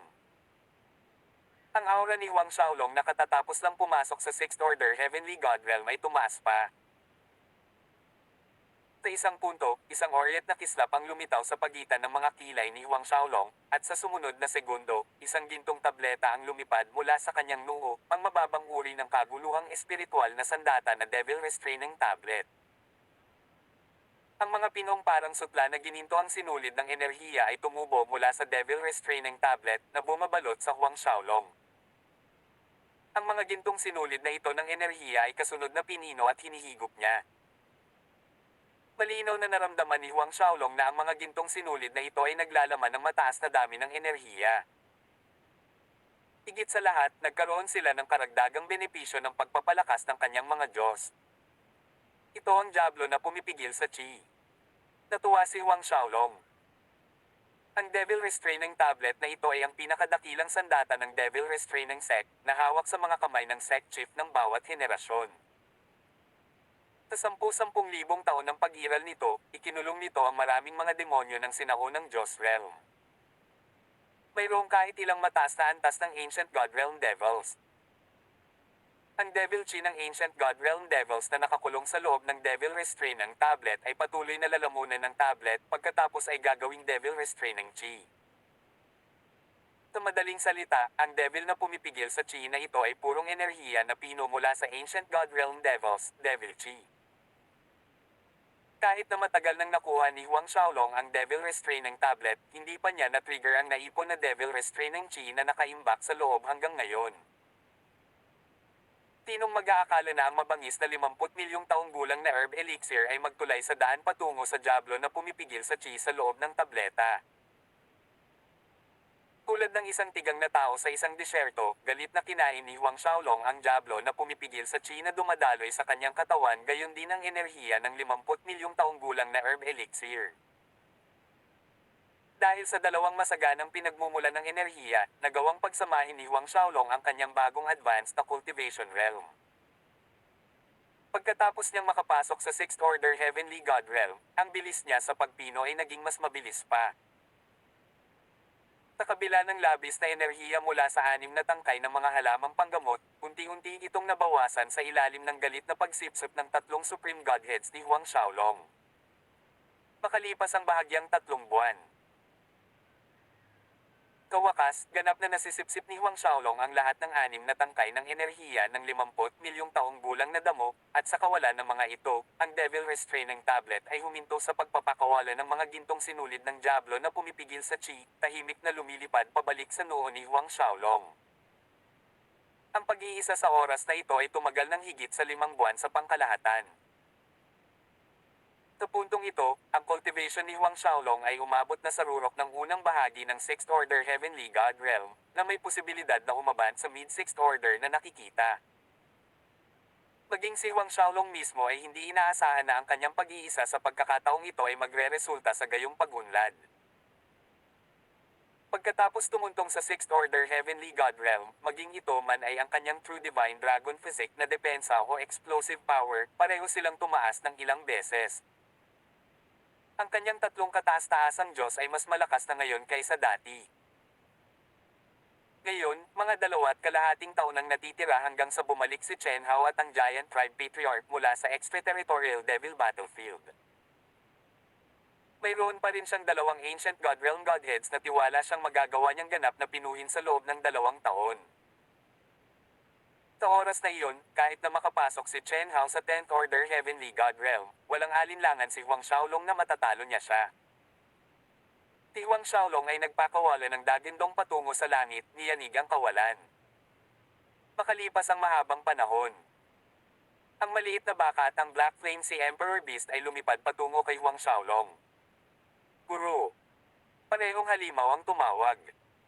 Ngumiti si Huang Xiaolong, halika, lumabas tayo. Nang marinig na sa wakas ay makakalabas na sila, ang mukha ng maliit na baka ay nahati sa isang masayang ngiti, ang buntot nito ay tuwang-tuwa. Ang mga salita ni Huang Xiaolong ay musika sa pandinig nito. Bago umalis, tinipon ni Huang Xiaolong ang mga espiritual na ugat, ang 2 natitirang Ancient God Realm Godheads, ang 100 bilyong Shenbi, at ang maraming libro. Kasama ang 2 halimaw, lumabas siya sa espasyo ng Genucect Treasury, na lumilitaw sa ilalim ng bangin. Gayunpaman, naramdaman niya kaagad na may hindi tama nang lumabas siya sa transmission array. Parang may bakas ng mga demonyong halimaw sa hangin, marami sa kanila. Nararamdaman niya ang halos 100,000 demonyong hayop sa loob ng 10,000 li radius. At ang layunin ng mga demonyong hayop na ito ay ang Jadeite Royal City. Ano ang nangyayari? Nagkagulo ba ang Blood Phoenix Forest ng mga demonyong hayop? Natarante rin ang maliit na baka. Tignan natin. Sabi ni Huang Xiaolong. Lumipad silang 3 patungo sa Jadeite Royal City. Hindi nagtagal, 1 tao at 2 hayop ang nakarating sa Jadeite Royal City at ang nakita ni Huang Xiaolong ay ikinagulat niya. Mayroong 10,000 mga demonyong hayop na nakapalibot sa Jadeite Royal City, umaatake dito habang ang hukbo ng Jadeite Royal City at mga master ng Heavenly God Realm ay nagtatanggol laban sa pagsulong ng mga demonyong hayop na ito. Kahit na malayo pa si Huang Xiaolong, ang pagbabago bago ng labanan ay masyadong matindi. Ang mga banal na apoy ay sumiklab sa lahat ng dako sa larangan ng digmaan, mga pagsabog ng marahas na enerhiya at pagbuho ng malalaking bato, mga pagyanig na tumatakbo sa lupa. Hindi ito mga demonyong hayop mula sa Blood Phoenix Forest. Ulalas ng munting baka, naningkit ang mga mata. Ito ay mga hayop sa dagat mula sa walang katapusang dagat. Ang mga hayop ng Endless Sea ay talagang nakarating sa Green Cloud Island. Nanikip ang puso ni Huang Xiaolong. Pinagmasdan niya ang mga demonyong hayop na umaatake sa maharlikang lungsod ng kaunti pa. Talagang tulad ng sinabi ng maliit na baka, ito ay mga hayop sa dagat. Ang kanilang mga katawan ay nababalot ng isang malabong bulwagan ng ambon ng tubig, ang mga natatanging katangian ng mga hayop ng walang katapusang dagat. Nagdilim ang mood ni Huang Xiaolong. Bagamat pinamunuan ng sangkatauhan ng 100,000 isla at mainlands ng Vientiane World, hindi sila ang tanging master ng Vientiane World. Ang Endless Sea ay mas malaki kaysa sa lahat ng isla, gayon din sa 4 na malalaking mainlands na pinagsama, na may mahigit 1 trilyong hayop sa dagat at mga tribo sa dagat na naninirahan dito. Ang mga tribo sa dagat ay namuno sa dagat na walang hanggan, at mayroon silang mahabang kasaysayan ng pagsasama-sama upang salakayin ang 4 na pangunahing lupain at ang mga lungsod ng tao ng iba pang mga isla. Tawag. I-prick. I-click. I-subscribe kwentong nobela. Hindi magagapi. Tagalog Translator, Andy Dors, Kabanata 1108. Huling pagsasama kay Yao Chi. Sa katunayan, mayroong maraming mga desyerto na isla sa Vientiane World, ang ilan ay may patay na hangin na namamalagi sa kanila. Marahil ang mga islang iyon ay dating tulad ng kasalukuyang Green Cloud Island 100,000 taon na ang nakalilipas, kung saan umunlad ang sangkatauhan at di mabilang na mga pamilya, sekta, at puwersa na may iba't ibang laki ang minsang nanirahan. Matapos makubkob ng mga hayop sa dagat at mga tribo sa dagat sa isang punto, ang mga pamilya, sekta, at puwersa ng mga islang iyon ay pinunasan, nilipol, at naging isang buong pagkain sa loob ng tiyan ng mga hayop sa dagat. Guro, dapat ba tayong magpatulong? Nagtanong ang munting baka. Humiling si Huang Xiaolong, hindi na kailangan na lang nating magmadali sa Lin Family Fort. Sa paghusga sa sitwasyon, ang pangkat ng mga sibis na ito ay hindi makakalagpas sa hukbo at depensa ng Jadeite Kingdom. Ang pinaka-ikinababahala ni Huang Xiaolong ay si Yao Qi na kasalukuyang nasa Lin Family Fort. Ang mga sibis na ito lamang dito ay hindi maituturing na tunay na puwersa ng kanilang pag-atake. Kailangang mayroong iba pang mga lugar sa Green Cloud Island na kasalukuyang inaatake. Bagamat naroon si Bing Xingying sa tabi ni Yao Qi, pinoprotektahan siya, hindi maiwasan ni Huang Xiaolong na mag-alala. Nakaupo sa likod ng maliit na baka, itinuro ni Huang Xiaolong si Xiao Niu patungo sa direksyon ng Lin Family Fort, habang ang Black Flame si Emperor Beast ay sumusunod sa likuran nila. Sa buong daan, nakilala ni Huang Xiaolong ang ilang grupo ng mga hayop sa dagat. Maliliit na grupo na binubuo ng isang dosina o higit pa, habang ang mas malalaking grupo ay umabot ng ilang libo. Wala pang isang oras mula nang umalis si Huang Xiaolong sa Jadeite Royal City, nakatagpo siya ng isang dosenang Sea Beast attack. Kahit na madaling makitungo si Huang Xiaolong sa mga Sea Beast na ito, ang kanyang pag-aalala sa sitwasyon ni Yao Qi sa Lin Family Fort ay tumaas ng husto. Bukod dito, walang anumang tugon sa mga mensaheng ipinadala niya sa kanya sa pamamagitan ng talisman ng komunikasyon. May nangyari na ba kay Yao Qi? Lalong nabalisa si Huang Xiaolong. Hindi na pinansin ang mga kahihinatnan, tinawag niya si Bing Jiuyi at pinalipad siya habang dinadala siya. Sa bilis ni Bing Jiuyi, maabot nila ang Lin Family Fort sa kalahating araw. Tungkol naman sa grupo ng mga Sea Beast na kanilang nasagasaan, lahat sila ay pinalamig ni Bing Jiuyi bilang mga ice statue. Kaya naman, naging isang tanawin ng mga ice statue na bumabagsak mula sa langit. Makalipas ang mahigit isang oras, biglang nanginig ang talisman ng komunikasyon ni Huang Xiaolong. Mabilis itong inalis ni Huang Xiaolong mula sa kanyang spatial na singsing at ang kanyang banal na sentido ay tumama dito. Matapos basahin ang mensahe sa loob, nakahinga siya ng maluwag. Ito ay isang tugon mula kay Yao Qi, na nagsasabi na siya ay naglilinang kanina at kakisuri pa lamang ng talisman ng komunikasyon. Ang kanyang mga salita ay may bahid ng tamis at pagkabalisa na para bang natatakot siyang magalit si Huang Xiaolong. Si Huang Xiaolong ay ganap na hindi nakaimik. Gayunpaman, dahil alam niyang ligtas at maayos si Yao Qi, hindi siya nababalisa at ibinalik si Bing Jiuyi sa makajos na mount. Zumi Space. Maliban kung talagang kinakailangan, mas gugustuhin niyang hindi ilantad ang pagkakaroon ni na Bing Jiuyi, Exi-2, at Exi-Do. Makalipas ang 3 araw, nang sa wakas ay dumating si Huang Xiaolong sa Lin Family Fort, ang lahat ay kalmado at tahimik, wala ni isang hayop sa dagat ang nakikita. Si Huang Xiaolong ay tunay na nagulat. Young Lord. Dahil alam niyang darating si Huang Xiaolong, naghihintay si Lin Hang, kaya nang makita niya ang kanyang figure sa malayo, mabilis na lumipad si Lin Hang palabas ng kuta upang salubungin si Huang Xiaolong. Nasaan ang Young Miss? Tanong ni Huang Xiaolong, tinutukoy si Yao Qi. Medyo pagod si Young Miss pagkatapos mag-cultivate, nakababad na siya ngayon sa spiritual pool sa likod ng bundok. I'll go report to the Young Miss that Young Lord is here. Mabilis na inalok ni Lin Hang ang kanyang sarili para sa gawain. Nakababad sa espiritual na pool sa spiritual pool palace. Ang puso ni Huang Xiaolong ay tumibok ng malakas sa kanyang mga tainga, mabilis na pinatigil si Lin Hang, hindi na kailangan. Tinawian niya si Lin Hang at lumipad patungo sa likod ng bundok. Sa likod ng bundok ng Lin Family Fort, isang maikling distansya mula sa Lin Family Fort, mayroong isang maliit na lugar na pinangalan ng Spiritual Pool Palace na itinayo ng Lin Family Fort noong nakaraan. Ang pinagmulan ng espiritual na pool ay nagmula sa underground na Yangwood Spring. Ang espiritual na enerhiya ng Yangwood na ito ay may mga katangian ng pagpapagaling, mula sa pag-aalaga ng kaluluwa hanggang sa pagpapalakas ng katawan ng isang tao, pagpapaganda rin ng balat. Hindi katakataka na gustong-gusto ni Yao Chi na magbabad sa espiritual na pool sa likod ng bundok ng Lin Family Fort. Habang lumilipad si Huang Xiaolong patungo sa likod na bundok, hindi niya maiwasang isipin ang eksenang dumudugo ang ilong ni Yao Chi na ganap na nakahubad sa spiritual pool. Sa loob ng kristal na malinaw na pool, ang kaakit-akit na mga kurba ni Yao Chi ay hindi malinaw na nagpapakita ang kanyang makapal na dibdib hanggang sa kanyang patag na tiyan. Habang naglalakbay ang kanyang imahinasyon sa landas na ito, naramdaman ni Huang Xiaolong na bumilis ang kanyang dugo at natuyo ang kanyang lalamunan. Pagkatapos ay bumalik sa katinuan si Huang Xiaolong at kinawian ang sarili, kailan pa naging mahina ang kanyang pagpipigil. Huminga ng malalim at huminga, naramdaman ni Huang Xiaolong na bahagyang lumiwanag ang kanyang ulo. Ilang sandali pa, dumating si Huang Xiaolong sa Spiritual Pool Palace.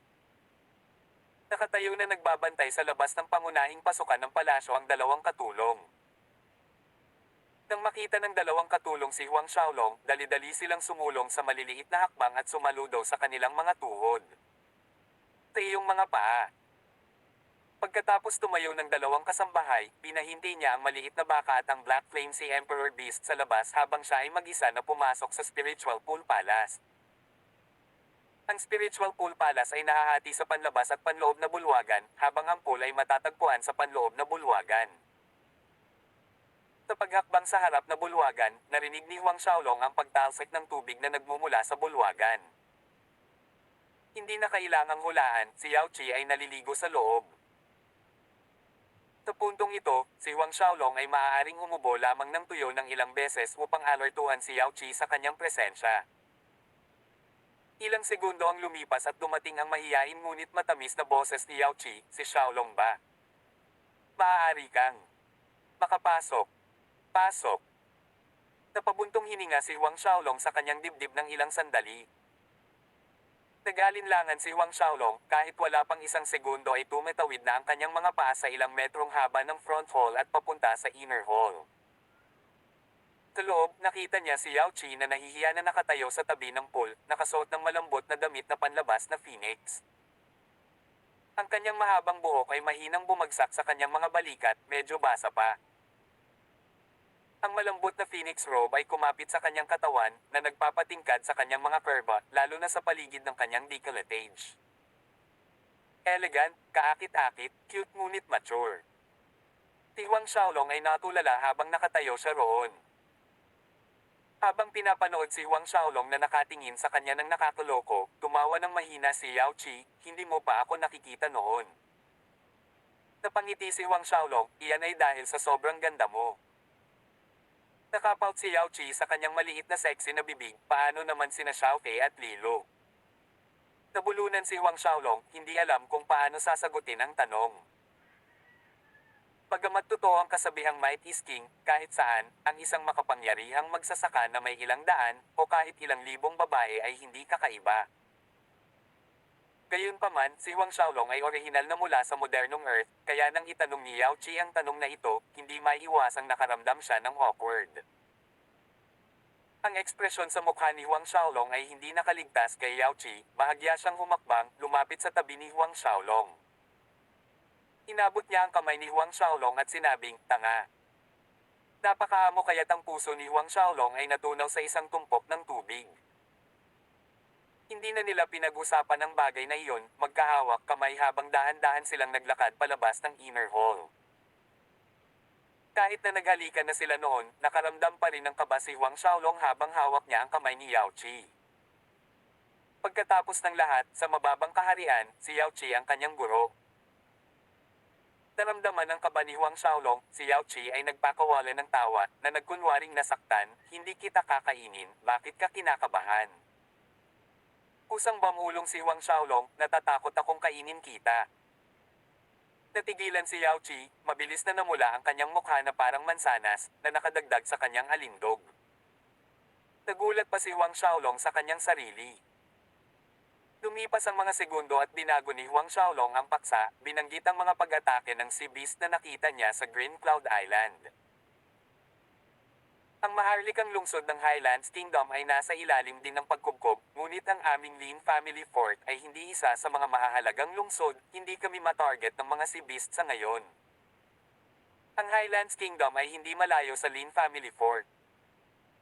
Si Huang Xiaolong ay nagpatuloy sa pagsasabi kay Yao Qi tungkol sa pag-unlad ng reverse incarnation pill.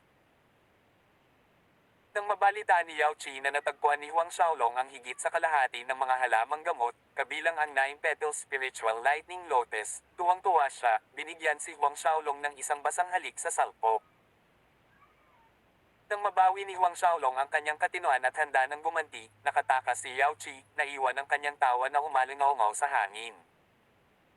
Huang Xiaolong humabol na may mabangis na ekspresyon.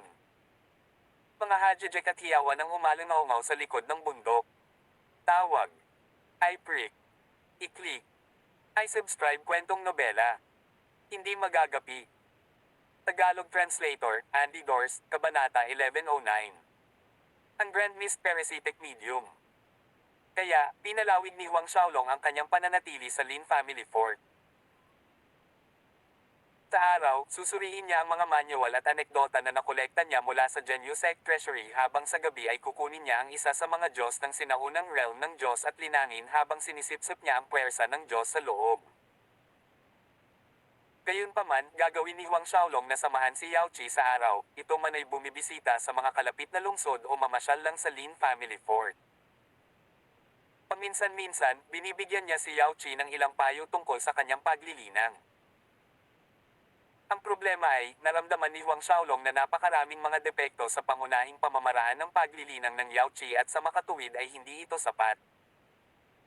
Sa karamihan, maaari lamang itong sanayin ni Yao Qi hanggang sa makalusot siya sa Ancient God Realm. Pagkatapos ay pinuntahan ni Huang Xiaolong ang maliit na baka at humiling ng pamamaraan ng paglilinang na angkop para kay Yao Qi. Ang cultivation technique na kinuha ni Xiao Niu ay tinawag na Goddess of the Nine Heavens Divine Art. Ayon sa maliit na baka, kung malilinang ni Yao Qi ang pamamaraang ito sa pinakamataas na kaharian, siya ay maituturing na isang hegemon sa buong banal na mundo, na halos walang kalaban. Hindi makapagdesisyon si Huang Xiaolong kung nagyayabang ang maliit na baka o hindi.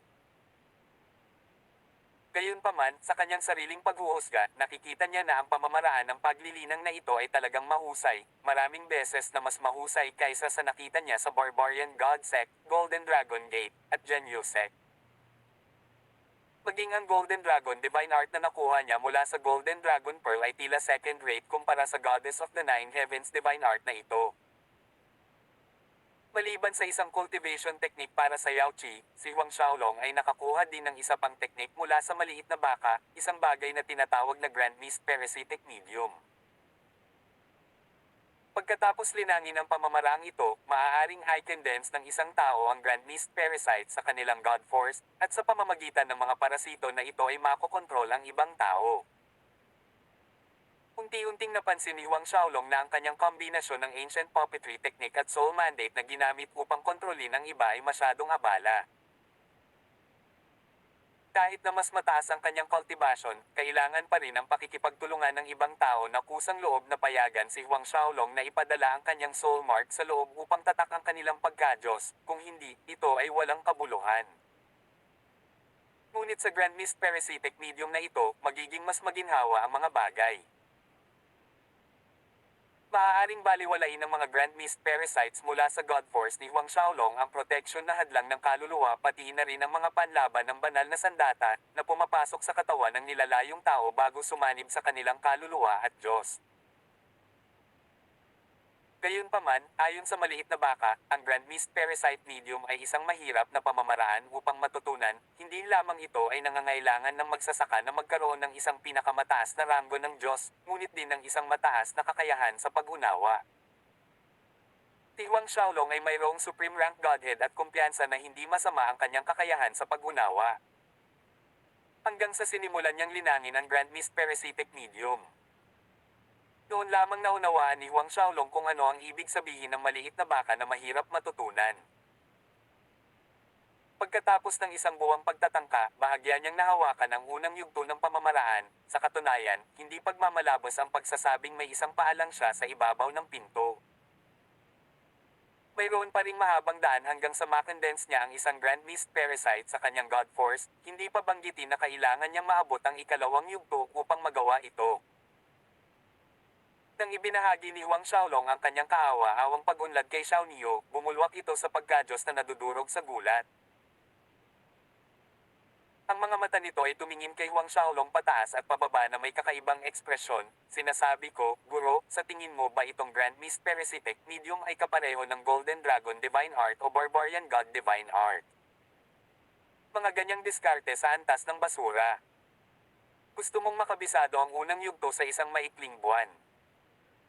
Maawa sa akin ang mga langit, alam mo ba kung gaano katagal ang Grand Mist King na lumikha ng diskarteng ito upang makabisado ang unang yugto? Mahigit 1,000 taon. Higit sa 1,000 taon. Nanlaki ang mga mata ni Huang Xiaolong hanggang sa kanyang mga kilay, lampas sa pagkamangha. Nagpatuloy ang maliit na baka na may napakaseryosong ekspresyon, tama, mahigit 1,000 taon. Bukod dito, sa pagkakaalam ko, maliban sa Grand Mist King mismo, mayroon lamang isang tao na matagumpay na nilinang ang pamamaraang ito, kaya, kung magtagumpay ka rin, ikaw ang magiging ikatlong tao sa buong mundong ito. Ang mga ripples ng pagkabigla ay tumama sa puso ni Huang Xiaolong, sa buong mundo, 2 tao lang ang nagtagumpay. Hindi ba't sinabi mo na hanggat ang tao ay may pinakamataas na ranggo ng Diyos, maaari nilang linangin itong Grand Mist Parasitic Medium? Dapat mayroong higit sa 2 tao na may pinakamataas na ranggo ng mga Diyos sa universo. Ipinaliwanag ng maliit na baka, gaya nga ng sinabi ko, hanggat ang isang tao ay may pinakamataas na ranggo ng Diyos, maaari niyang linangin ang pamamaraang ito, ngunit depende pa rin ito sa kakayahan ng tao sa pag-unawa. Noong unang panahon, ilang libong mga eksperto ang sinubukang linangin ang pamamaraan sa loob ng ilang libong taon ngunit nabigo pa rin sila. Ang Grand Mist Parasitic Medium na ito ay binubuo ng 10 yugto. Kahit na ang Grand Mist King ay umabot lamang sa ika-9 na yugto, samantalang ang ibang tao ay umabot lamang sa ika-7 yugto. Gayunpaman, wala siyang karibal sa banal na mundo. Walang karibal sa banal na mundo. Hindi maisip ni Huang Xiaolong kung ano ang pakiramdam na halos hindi magagapi sa buong banal na mundo. Inulit ng maliit na baka, kahit na mahirap linangin ang pamamaraang ito, kapag nakapasok ka sa ikalawang yugto at nagagawa mong i-condense ang mga Grand Mist Parasites, makikita mo kung gaano ito kakilakilabot. Lalo na sa mga huling yugto, mas magiging malakas ang Grand Mist Parasite. Sa ikatlong yugto, maaari mo itong gamitin upang patayin ang iyong kaaway, habang sa ika-4 na yugto, ang isang Grand Mist Parasite ay maaaring ikabit ang sarili sa katawan ng isang tao nang hindi natukoy, anuman ang distansya at oras. Maaari pa nitong lumunin ang God Force ng taong iyon at ipasa sa iyo. Ang mga mata ni Huang Xiaolong ay nakausli mula sa kanilang mga saksakan, possible ba ang ganoong bagay? Hindi ba't mas malakas pa iyon kaysa sa lumalamon na kapangyarihan ng kanyang Archdevil Supreme Godhead?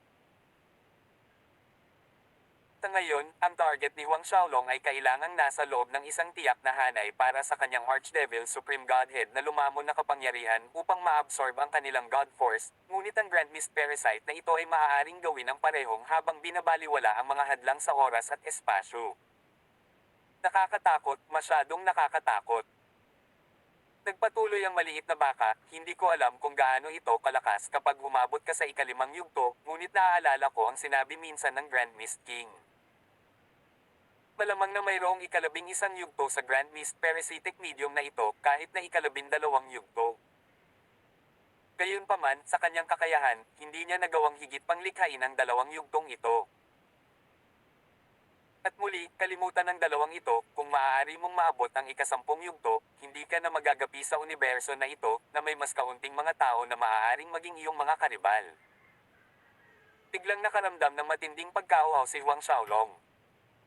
Tinasabi ko, bakit hindi mo ihinto ang paglinang sa tinatawag na heaven-splitting tenet?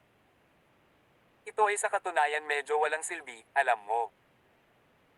Kahit na nagawa mong linangin ito hanggang sa ika-10 yugto at masakop ang Hellion Tower na iyon mula sa mababang kaharian, isa lamang itong Chaos Grade na espiritual na artifact. Naging seryoso ang tono ng munting baka, bakit hindi ka tumutok sa paglilinang nitong Grand Mist Parasitic Medium? Hindi ka ba nagpaplano na lumikha ng iyong sariling pamamaraan? Kung magagawa mo ang huling 2 yugto ng Grand Mist Parasitic Medium, kahit na ang Grand Mist King ay kailangang sambahin ka bilang kanyang guro. Sino itong Grand Mist King? Biglang tanong ni Huang Xiaolong. Ang maliit na baka ay natigilan sa tanong ng 1 segundo pagkatapos ay inosenteng umiling ito, ang mga lihim ng langit ay hindi mabubunyag. Gayunpaman, kung maabot mo ang ika-7 yugto ng Grand Mist Parasitic Medium, marahil ay magkakaroon ka ng isang pagkakataong makilala ang Grand Mist King. Tungkol naman sa pagkakakilanlan ng pangalawang tao na nagtagumpay sa paglilinang ng Grand Mist Parasitic Medium, hindi ito binanggit ng munting baka.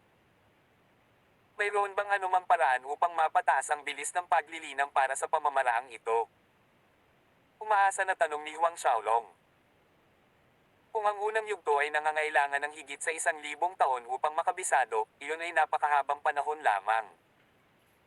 Paano naman ang ikalawang yugto? Aabutin ba ito ng 10,000 taon pataas? Ang ulo ng maliit na baka ay dahan-dahang tumagilid sa kanan, pagkatapos ay sa kaliwa, habang hinahanap nito ang mga alaala nito. Pagkaraan ng ilang sandali, sinabi nito, meron, ngunit walang sino man ang nagtagumpay sa pamamaraang ito. Ang Grand Mist Parasitic Medium ay nilikha ng Grand Mist King sa Grand Mist World, kaya ang pinagmulan nito ay malapit na nauugnay sa Grand Mist Aura. Kung makakahanap ka ng pinagmumulan ng Grand Mist Aura, pagkatapos ay maunawaan at unawain ito, hindi lamang nito madaragdagan ang iyong mga pagkakataong magtagumpay kundi pati na rin paikliin ang oras na kailangan mo upang makabisado ang Grand Mist Parasitic Medium. Natuwa si Huang Xiaolong, ito ay isang magandang paraan. Habang pinapanood ang reaksyon ni Huang Xiaolong, binuhusan ng maliit na baka ng malamig na tubig ang excitement ni Huang Xiaolong, huwag kang maging masaya ng mabilis. Nawala na ang Grand Mist Aura pagkatapos mabuo ang Divine World, wala nang makakahanap nito. Ngunit hindi masasabing tuluyan nang nawala sa banal na mundo. Maaaring hindi ito alam ng iba, ngunit alam ko ang isang lugar na dapat magkaroon ng aura ng Grand Mist. Biglang bumungad ang maliit na baka. Tawag. I prick. I-click. I subscribe kwentong nobela. Hindi magagapi. Tagalog Translator, Andy Dors, Kabanata 1110. Pagpatay sa pamamagitan ng Sea Beast Tide. Saan iyon? Ang tanong na ito ay kusang lumabas sa bibig ni Huang Xiaolong. Ang extraterritorial Devil Battlefield. Sumagot si Xiao Niyo. Ano? Hindi inaasahan ni Huang Xiaolong na ito ang extraterritorial Devil Battlefield. May Grand Mist Aura dyan. Oo, ang extraterritorial Devil Battlefield. Sa katunayan, ang extraterritorial Devil Battlefield ay umiral na bago pa nabuo ang Divine World. Sa makatuwid, dapat mayroong isang Grand Mist Source doon, at malamang na higit sa isang source. Ang maliit na baka ay nagpaliwanag. Si Huang Xiaolong ay muling natigilan sa isiniwalat ng maliit na baka. Ang extraterritorial Devil Battlefield ay talagang umiral bago ang Divine World. Pagkatapos, ilang taon na ang extraterritorial Devil Battlefield na umiiral. Higit pa rito, may pagkakataong mayroong higit sa isang pinagmulan ng Grand Mist Aura doon. Tapat na ito para masabik si Huang Xiaolong ng may pag-asa. Huwag kang maging masaya ng napakabilis, ang extraterritorial Devil Battlefield ay naroon sa hindi mabilang na bilyong taon. Gaano karaming mga dakilang master ang pumasok sa loob, ngunit wala pang sino mang nakakita ng anumang aura ng Grand Mist. Nagpatuloy ang maliit na baka, bagaman ikaw ay isang taong may masaganang magandang kapalaran, hindi ito nangangahulugan na mahahanap mo ang aura ng Grand Mist. Maraming tao ang may masaganang magandang kapalaran sa mundo. Natigilan si Huang Xiaolong, nawala ang kislap ng apoy sa kanyang puso at bumalik ang kanyang sentido. Tulad ng sinabi ng munting baka, maraming tao ang may masaganang swerte sa mundo, hindi lang siya. Ngunit dahil lamang sa walang nakatagpo ng Grand Mist Aura sa bilyon-bilyong taon, nangangahulugan ba talaga ito na hindi rin niya ito mahahanap? Anuman, dahil may Grand Mist Aura sa extraterritorial Devil Battlefield, gusto ko pa ring pumunta at subukan ang aking kapalaran. Sinabi ni Huang Xiaolong pagkatapos niyang bahagyang kumalma, ang kanyang tono ay solemna. Tumango ang maliit na baka, kahit na mayroon kang Bingjiuyi, Exitu, at Exido, ang iyong personal na lakas sa pakikipaglaban ay napakababa.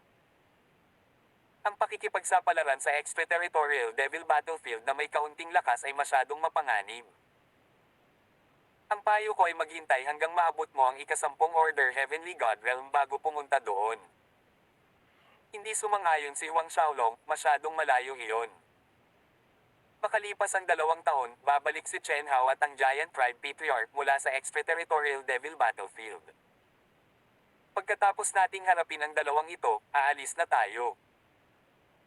Maaari niyang hanapin ang mga alaala ni Chen Hao at ng Giant Tribe Patriarch bago sila patayin, marahil ay makakahanap siya ng ilang kapaki-pakinabang na impormasyon tungkol sa extraterritorial Devil Battlefield. Gumagana rin iyan. Tumangayo ng maliit na baka. Sa antas ng iyong swerte, kahit na hindi mo mahanap ang Grand Mist Aura, magkakaroon ka ng iba pang mga fortuitous encounters. Naiinggit ang munting baka habang humahagulgol, frankly speaking, naiinggit talaga ako sa iyo minsan. Nakita ko ang bahagi ko sa mga mahuhusay na henyo noong Grand Mist Era, ngunit kahit na mayroon din silang magandang kapalaran, malayo ito sa iyo. Talagang iniisip ko kung paano umiiral ang isang kakaibang tulad mo. Logically speaking, hindi pinahintulutan ng Heavenly Law na umiral ang isang tao na may ganoong nakakatakot na magandang kapalaran tulad ni Huang Xiaolong.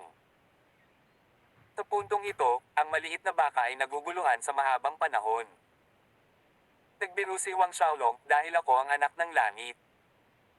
Pagamat sinabing biro, talagang natigilan ang maliit na baka bago tumango bilang pagsang-ayon, posible.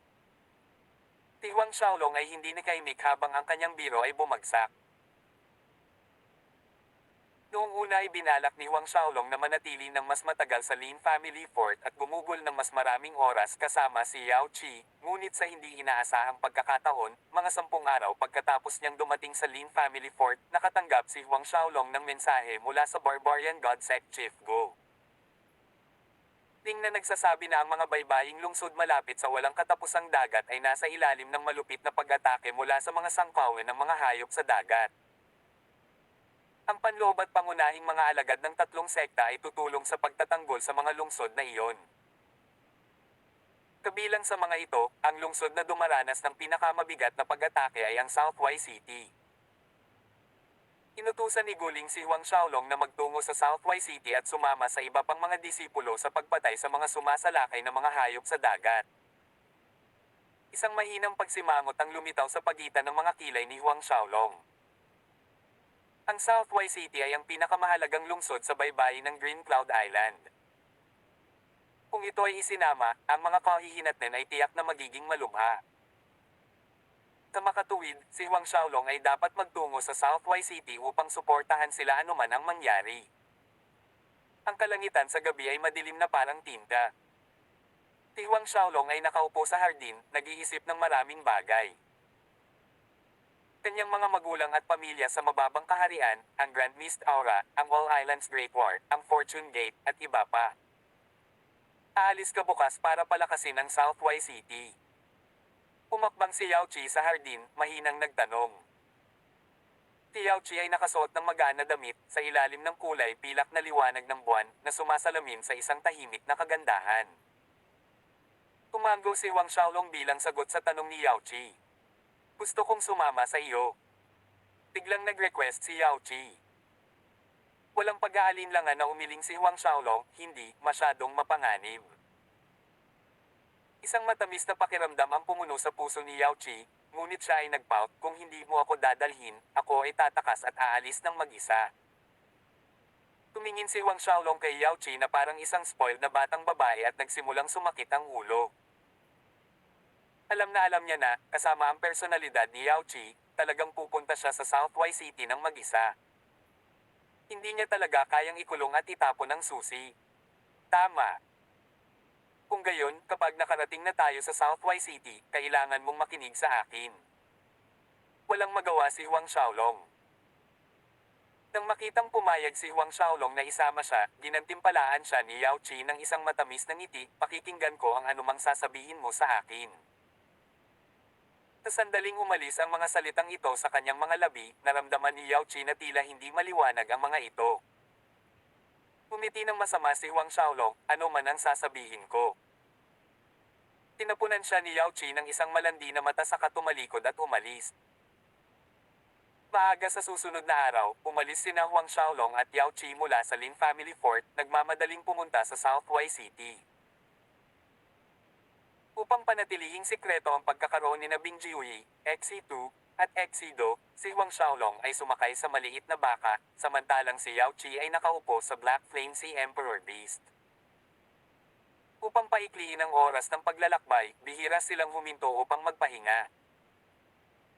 Maging ang mga gabi ay ginugol sa pagmamadali sa kanilang destinasyon, kaya naman tumagal lamang sila ng 20 kakaibang araw bago makarating sa Southway City.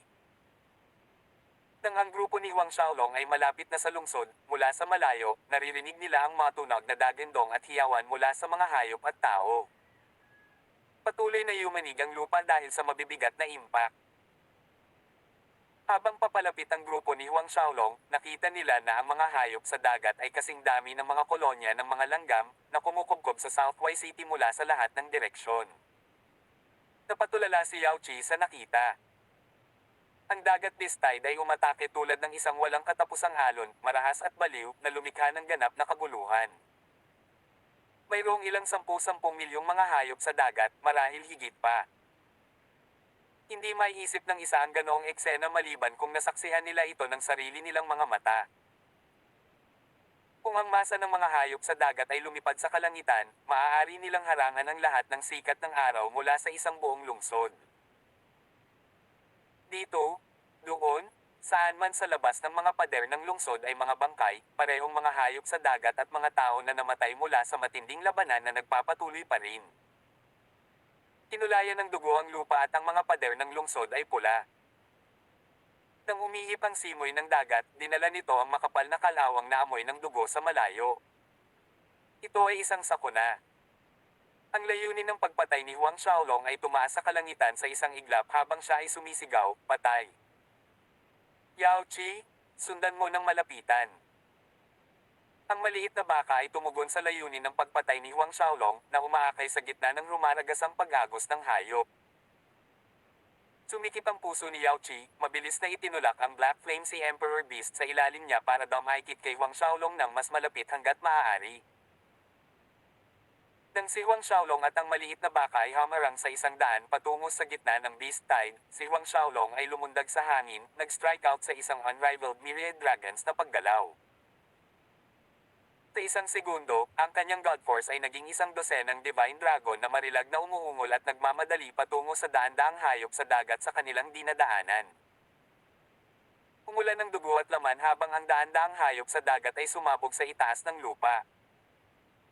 Sa panonood nito, ang mga hayop sa dagat sa malapit ay lumingon upang salakayin si Huang Xiaolong. Ang lilang kidlat ay bumaril mula sa mga ginintoang sungay ng maliit na baka na bumubuo ng kumakatok na lambat ng kidlat na kumalat.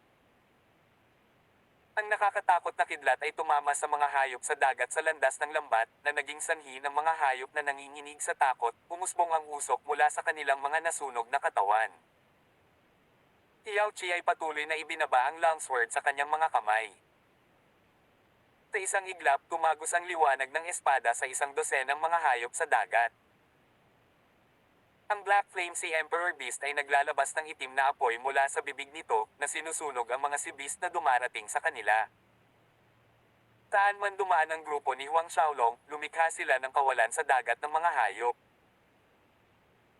Ang biglaang paglitaw ng grupo ni Huang Xiaolong ay agad na nakakuha ng atensyon ng mga eksperto ng iba't ibang sekta na nagmamasid sa sitwasyon ng labanan sa mga pader ng Southway City. Sino ang mga taong iyon? Sobrang fierce. Talagang naglakas loob silang tumalon sa gitna ng Beast Tide. Mukhang isang barbarian god sect na disipulo. Dahil sa malayo, hindi nila makita ang mukha ni Huang Xiaolong, gayunpaman, ang Elephant Genesis Sect Grand Elder na si Li Qingyang ay bahagyang nakasimangot. Ang taong iyon ay nagbigay sa kanya ng pamilyar na pakiramdam. Tawag. I-prick, i-click, I-subscribe kwentong nobela. Hanggang dito na lang muna mga masters. Salamat sa pagsubaybay mga lods. Abangan lamang ang kasunod na episode ng hindi magagapi dito sa ating channel. Kwentong Nobela.